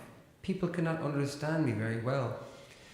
What is the ultimate goal of my life? They know very well that I am a cowherd boy of Vrindavan. People expect that I would follow in the footsteps of my foster father, Narada Maharaj, and be faithful to Srimati Radharani and all her friends in the village of Vrindavan. How could he be faithful to Srimati Radharani when she was married to somebody else? Yeah, I guess so. But all of a sudden, I left them. I wanted to become a famous prince. Still, I could not have any kingdom, nor could I rule as a prince. People are bewildered about my unlimited goal of life. They do not know whether I am a cowherd boy or a prince, whether I am a son of Nanda Maharaj or a son of Vasudev. Because I have no fixed aim in life, people may call me a vagabond. Therefore, I am surprised that you could select such a vagabond husband. We're going to leave it there. So this is good tease, isn't it? Yeah. Krishna. And Krishna wouldn't be Krishna if he doesn't put up a notch or one or two. Alright. Anyway, but if you like to hear that, you have to come back tomorrow. Tomorrow. There's always tomorrow. There's always a chapter away, a Krishna book. Thank you, Srila Prabhupada, for this wonderful temple, the devotees, the Prashadam, and Krishna book. Haribol! Oh,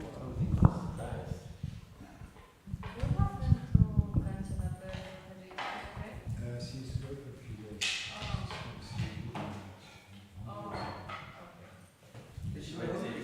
She had a good vision. Finally, all the wishes were fulfilled. Where did she go? I think the hungry ground. Hungry. She got off on the side. We were there in Hungary, but I didn't see her. I think she went to Scotland. Okay, she went. I don't know. That's what she said. Okay. Okay. So I'll take your word for it. She's usually very. Suddenly comes here to do bhajans. No. No. Oh, Then who will do sorry. bhajans? I can't, I'm sorry. Who's going to do bhajans? You can do that. Me. You want to scare Krishna away? I don't mind singing a little bit. Okay. So See? take the opportunity.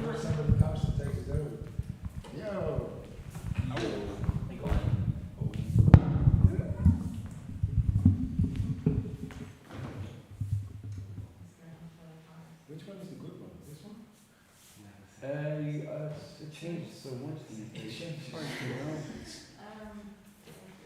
Very well. It's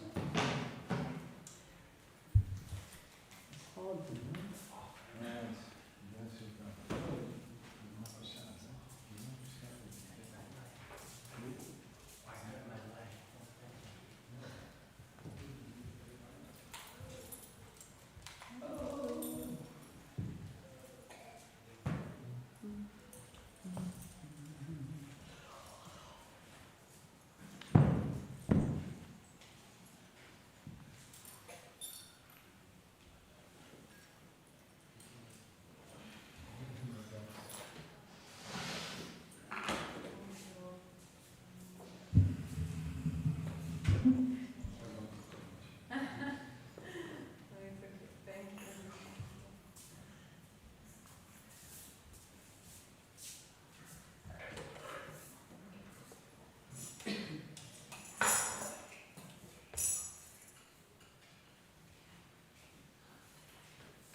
Namam Vishnupadaya Krishna Prasthaya Bhutale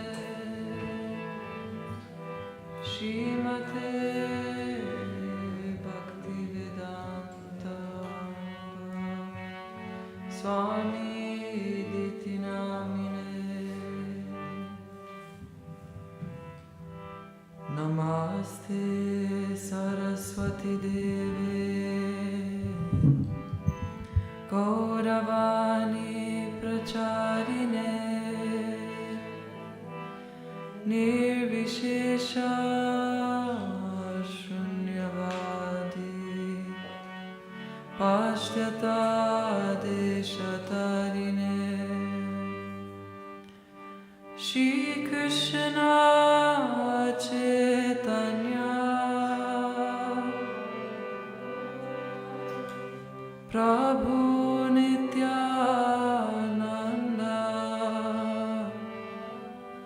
Shri Advaita Gadadhara Shivasadi Gaura Bhaktavinda Hare Krishna Hare Krishna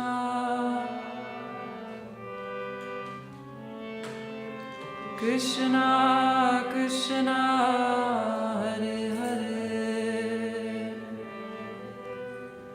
Hare Rama Hare Rama Rama Rama Hare Hare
Krishna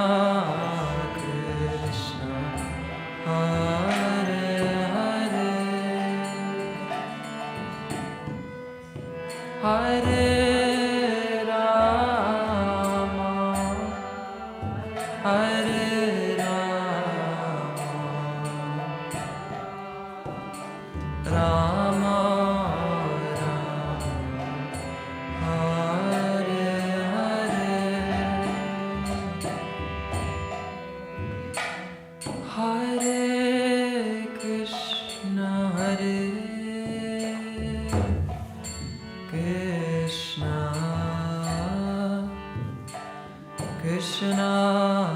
Krishna Hare Hare Hare Rama Hare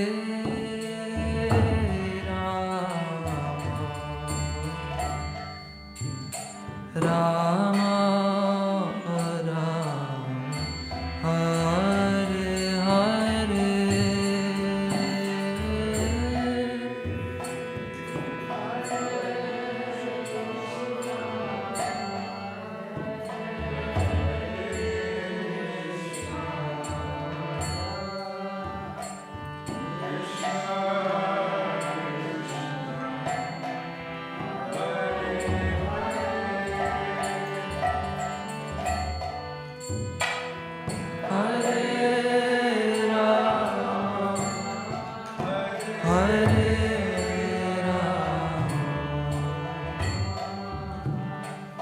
Rama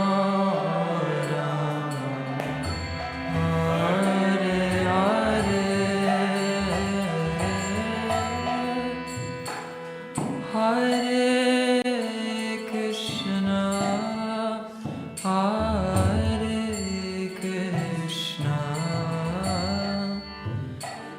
Krishna Krishna Hare Hare Hare Rama Hare Rama Rama Rama Hare Hare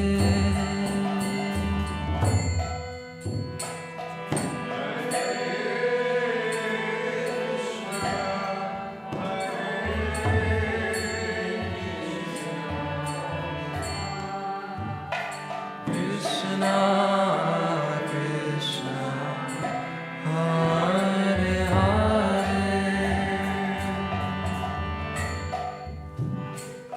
Hare Rama Hare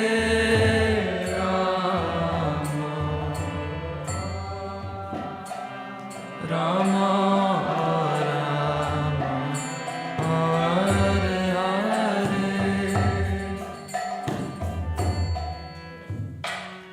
Hare Krishna Hare Krishna Krishna Krishna Hare Hare Hare Hare Rama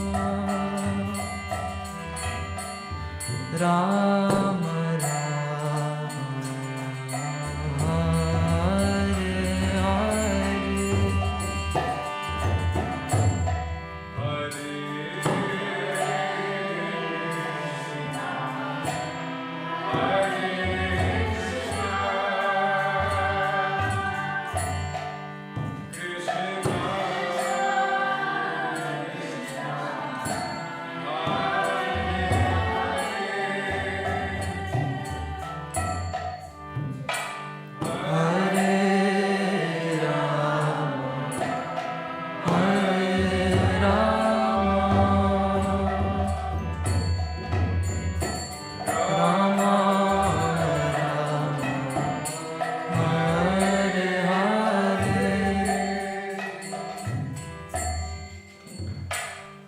Hare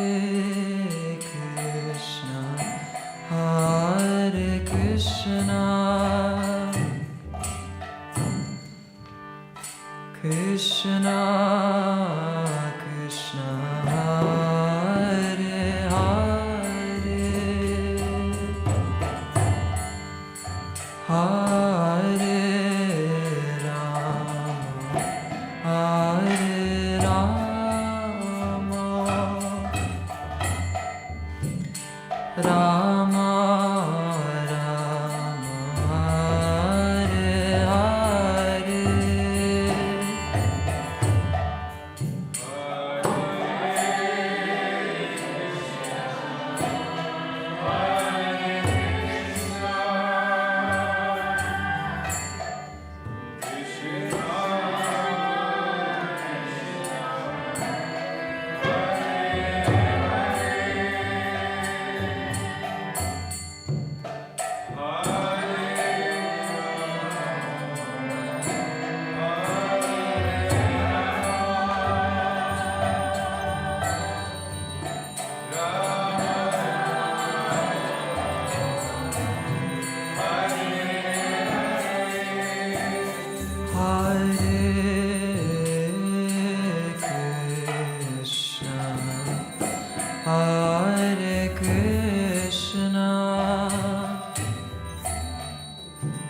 Krishna, Krishna, Hare Hare, Hare Hare Rama, Rama Rama, Hare Hare, Hare Krishna, Hare Krishna, Krishna Krishna, Hare Hare, Hare Rama, Hare Rama,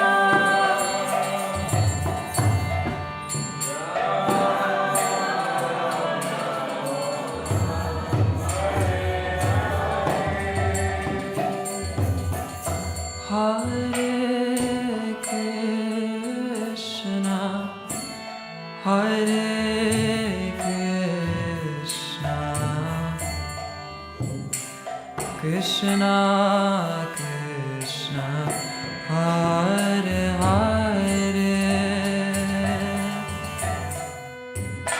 Hare Rama, Hare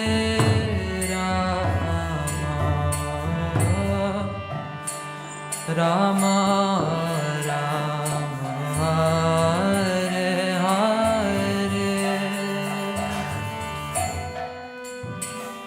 Hare Krishna, Hare Krishna, Krishna Krishna, Hare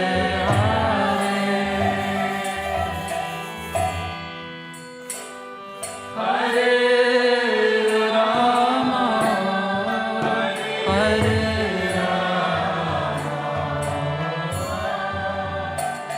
Rama,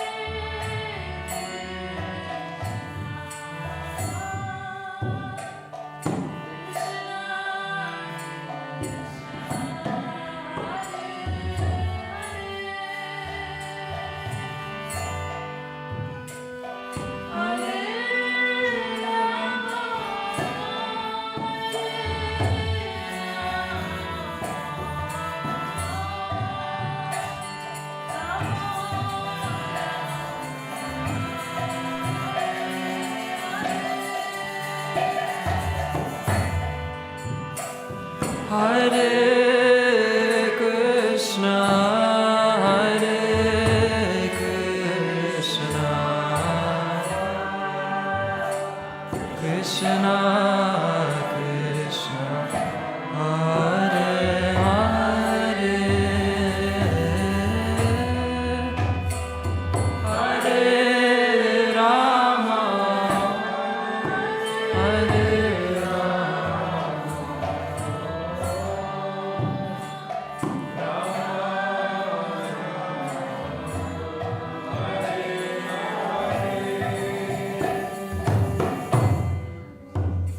Hare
Krishna Krishna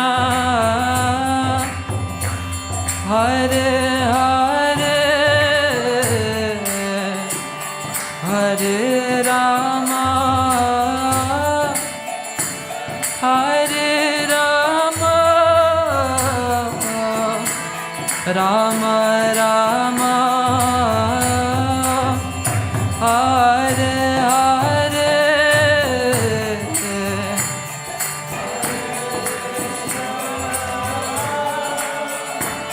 Hare Krishna Krishna Krishna Hare Hare Hare Rama Hare Rama Rama Rama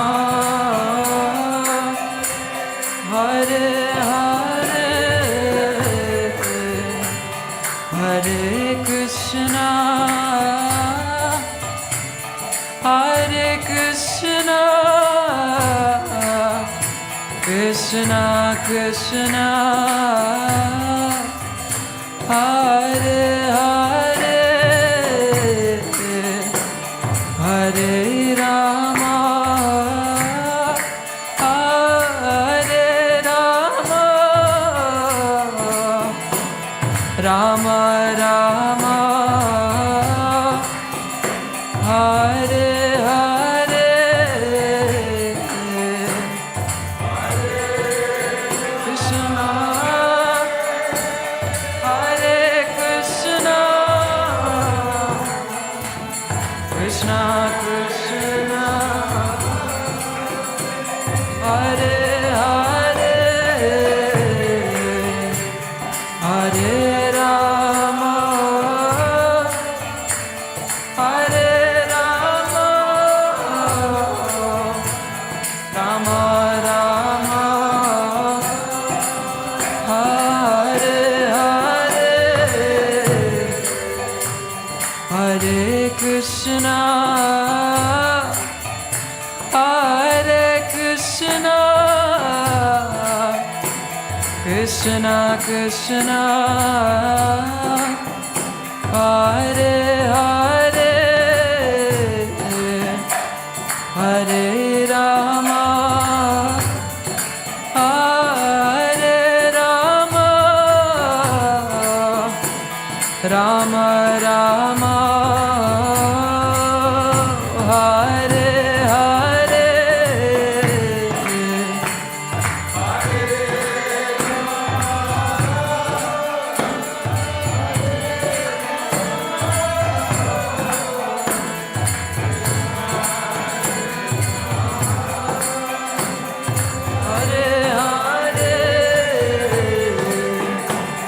Hare Rama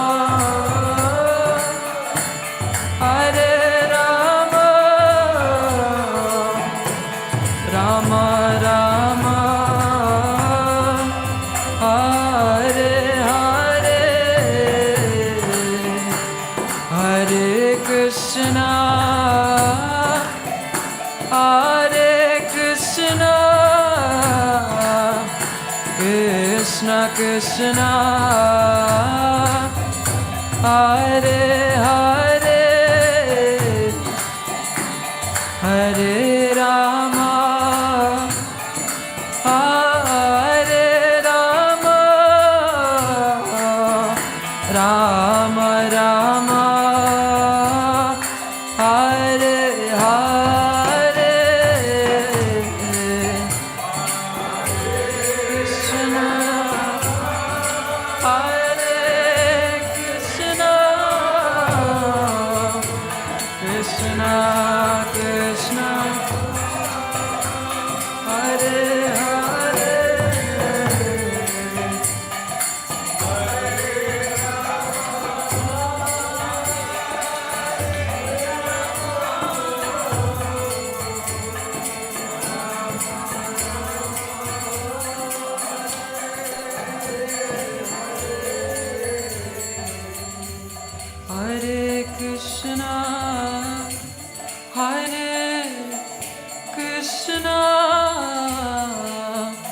Krishna Krishna Hare Hare Hare Rama Hare Rama Rama Rama Hare Hare Krishna Hare Krishna Krishna Krishna Hare Hare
Krishna Krishna Hare Hare Hare Rama Hare Rama Hare Rama Rama Hare Hare Hare Krishna Hare Krishna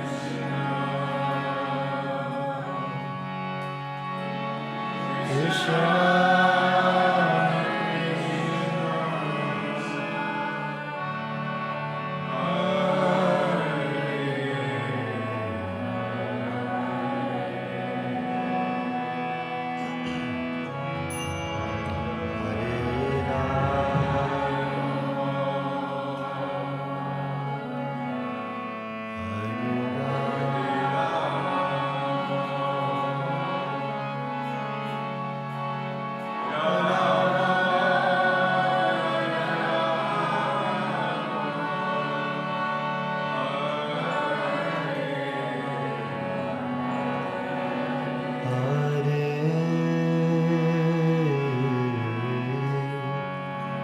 Krishna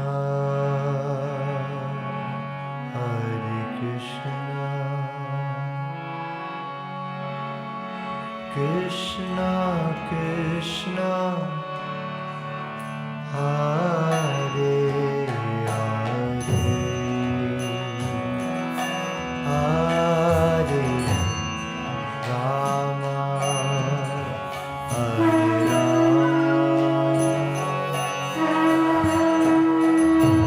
Rama Rama Hare Hare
Hare Hare Hare Rama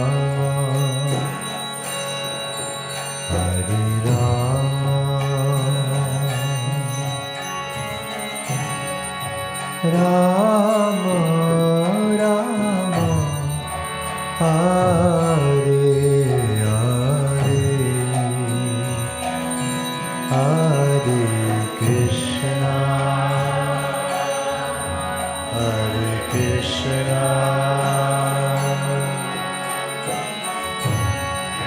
Krishna Krishna Hare Hare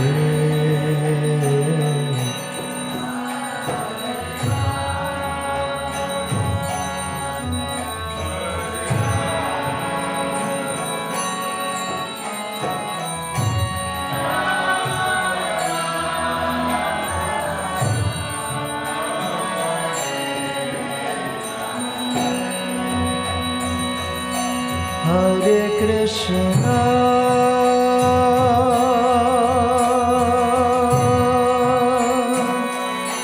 Hare Krishna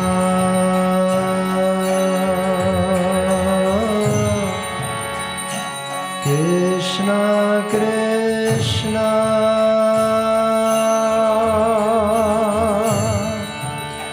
Hare Hare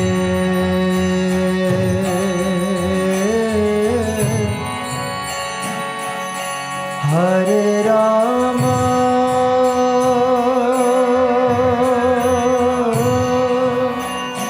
Hare Rama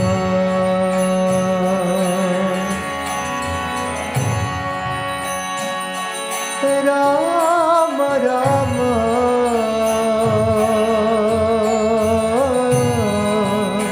Hare Hare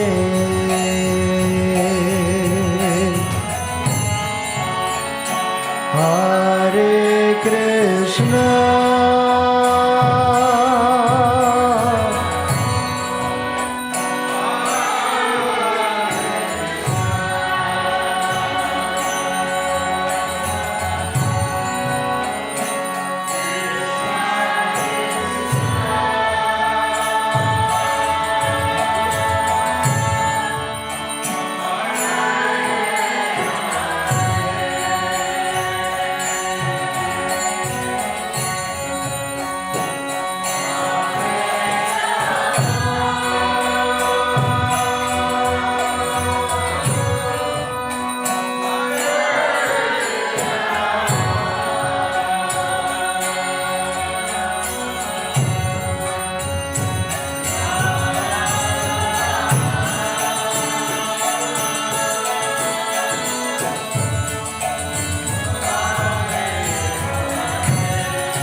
Hare Krishna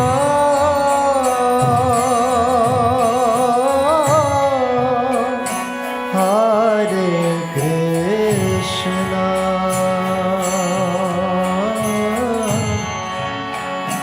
Krishna Krishna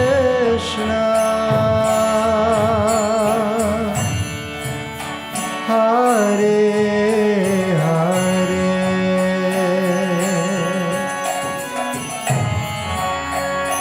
Hare Rama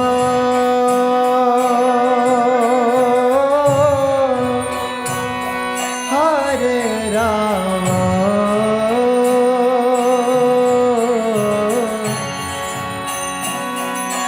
Rama Rama Hare Hare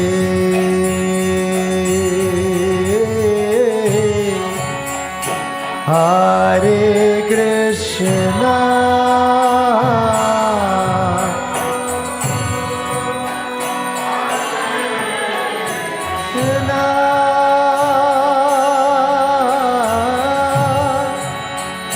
Krishna Krishna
Hare Rama,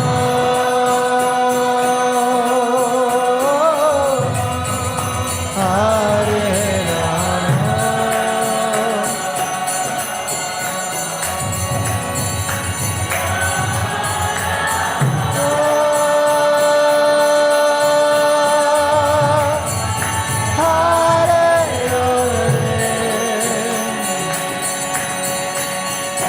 Hare Krishna, Hare Krishna, Krishna Krishna, Hare Hare,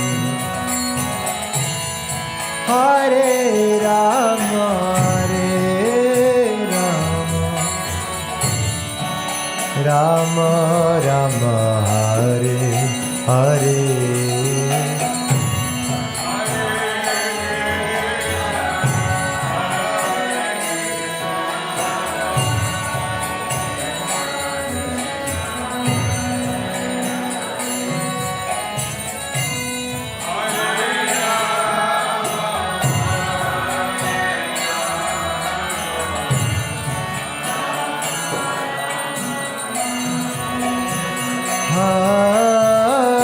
Hare Krishna, Hare Krishna, Krishna Krishna, Hare Hare, Hare Rama, Hare Rama, Rama Rama, Hare Hare.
Hare Krishna, Hare Krishna, Krishna Krishna, Hare Hare, Hare Rama, Hare Rama, Rama Rama, Hare Hare.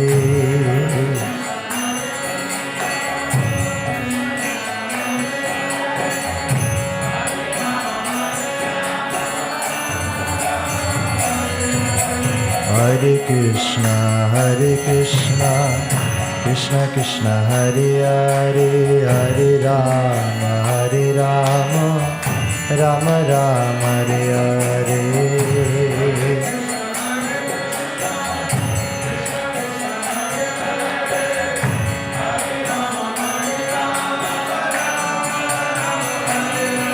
Hare Krishna, Krishna Krishna, Hare Hare, Hare Rama, Rama Rama, Hare Hare.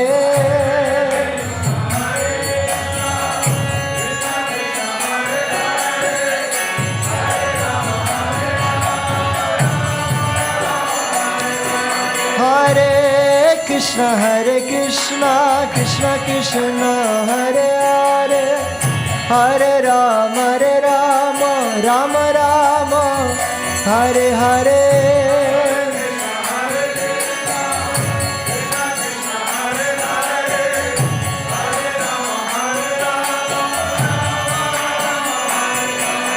Hare Krishna, Krishna Krishna, Hare Hare, Hare Rama.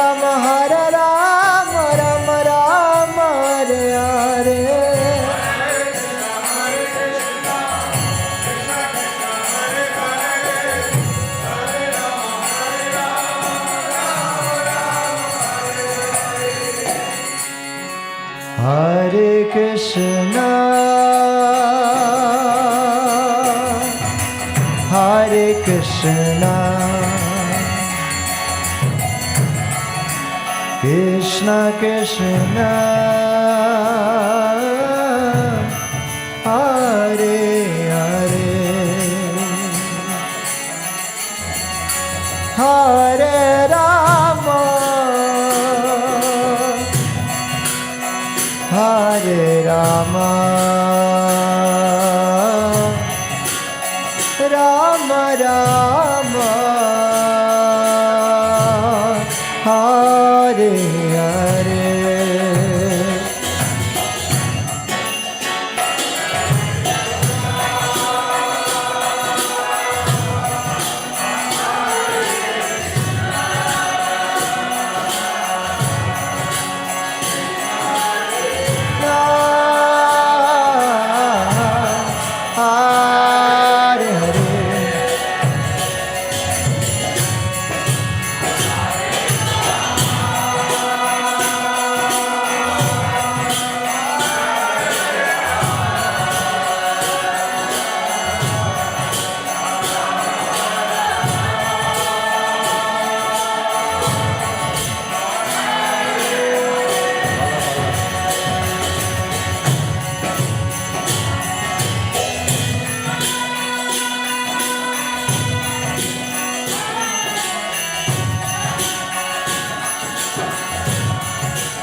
Krishna Krishna,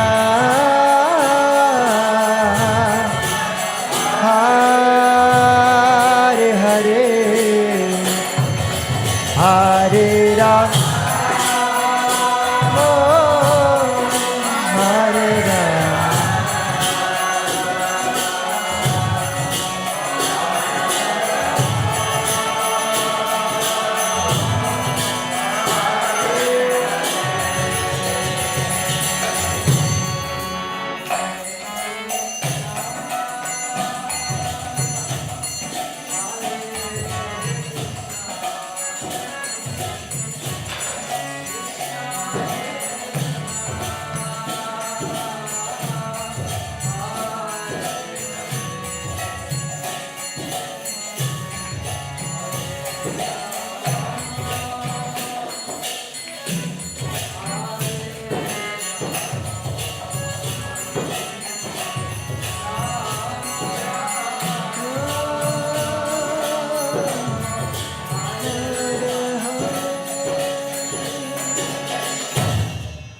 Hare Krishna,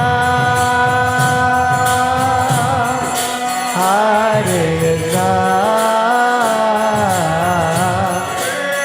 Krishna Krishna,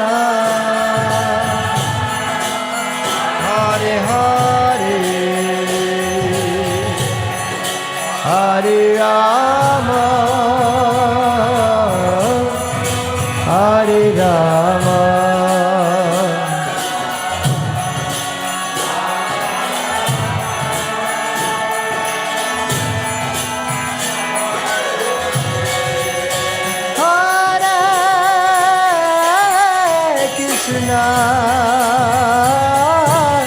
Hare Krishna,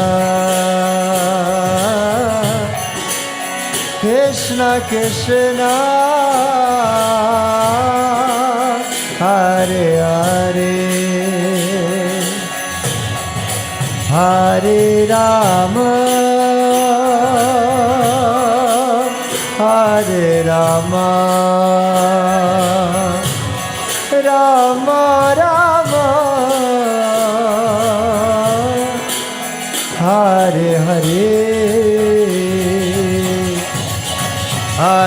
Krishna.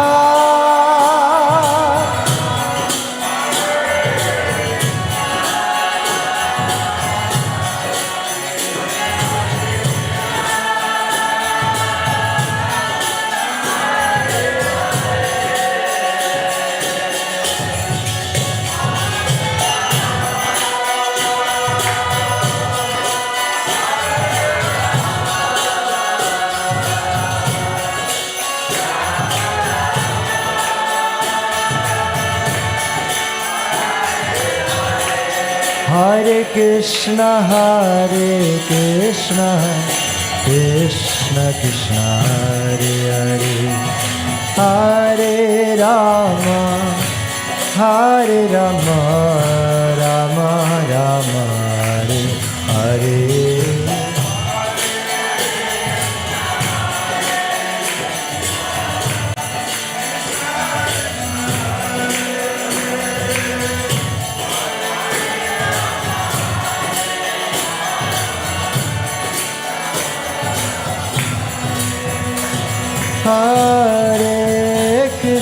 Hare Krishna, Krishna Krishna, Hare Hare, Hare Rama,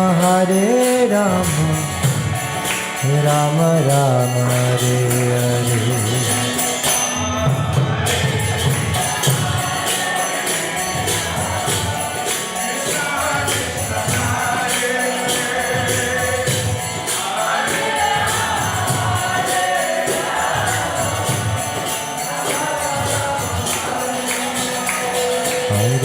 Krishna, Krishna Krishna, Hare Hare, Hare Ram, Ram Ram, Hare Hare.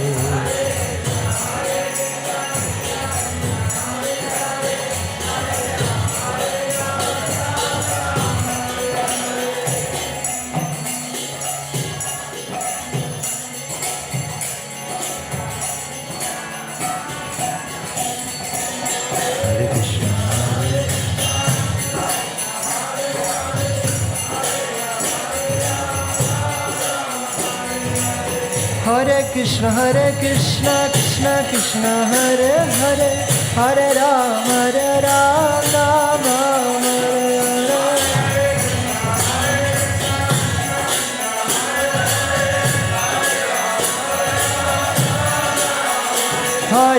Hare. Hare Krishna, Krishna Krishna, Hare Hare, Hare Rama, Ram Ram, Hare Hare.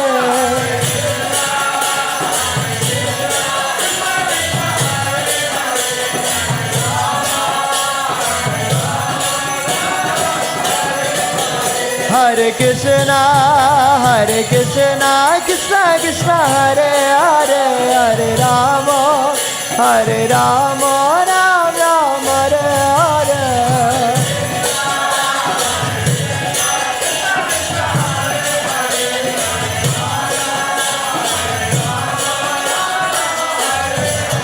Hare Krishna, Krishna Krishna, Hare Hare, Hare Rama, Ram Ram, Hare Hare.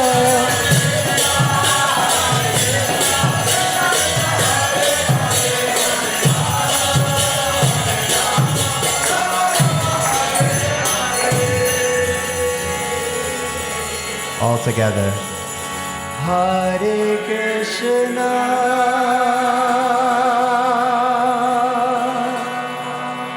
Hare Krishna,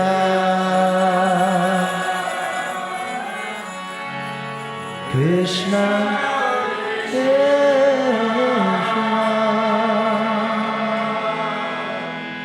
Hare Hare,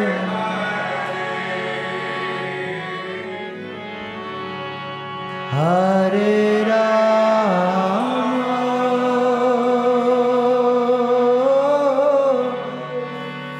Hare Rama,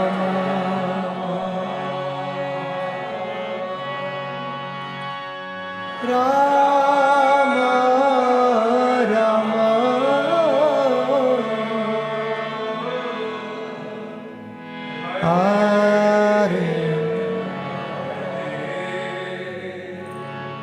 Shri Radha Gopinath ki jai, Srila Prabhupada ki jai, Gaur Premanandi.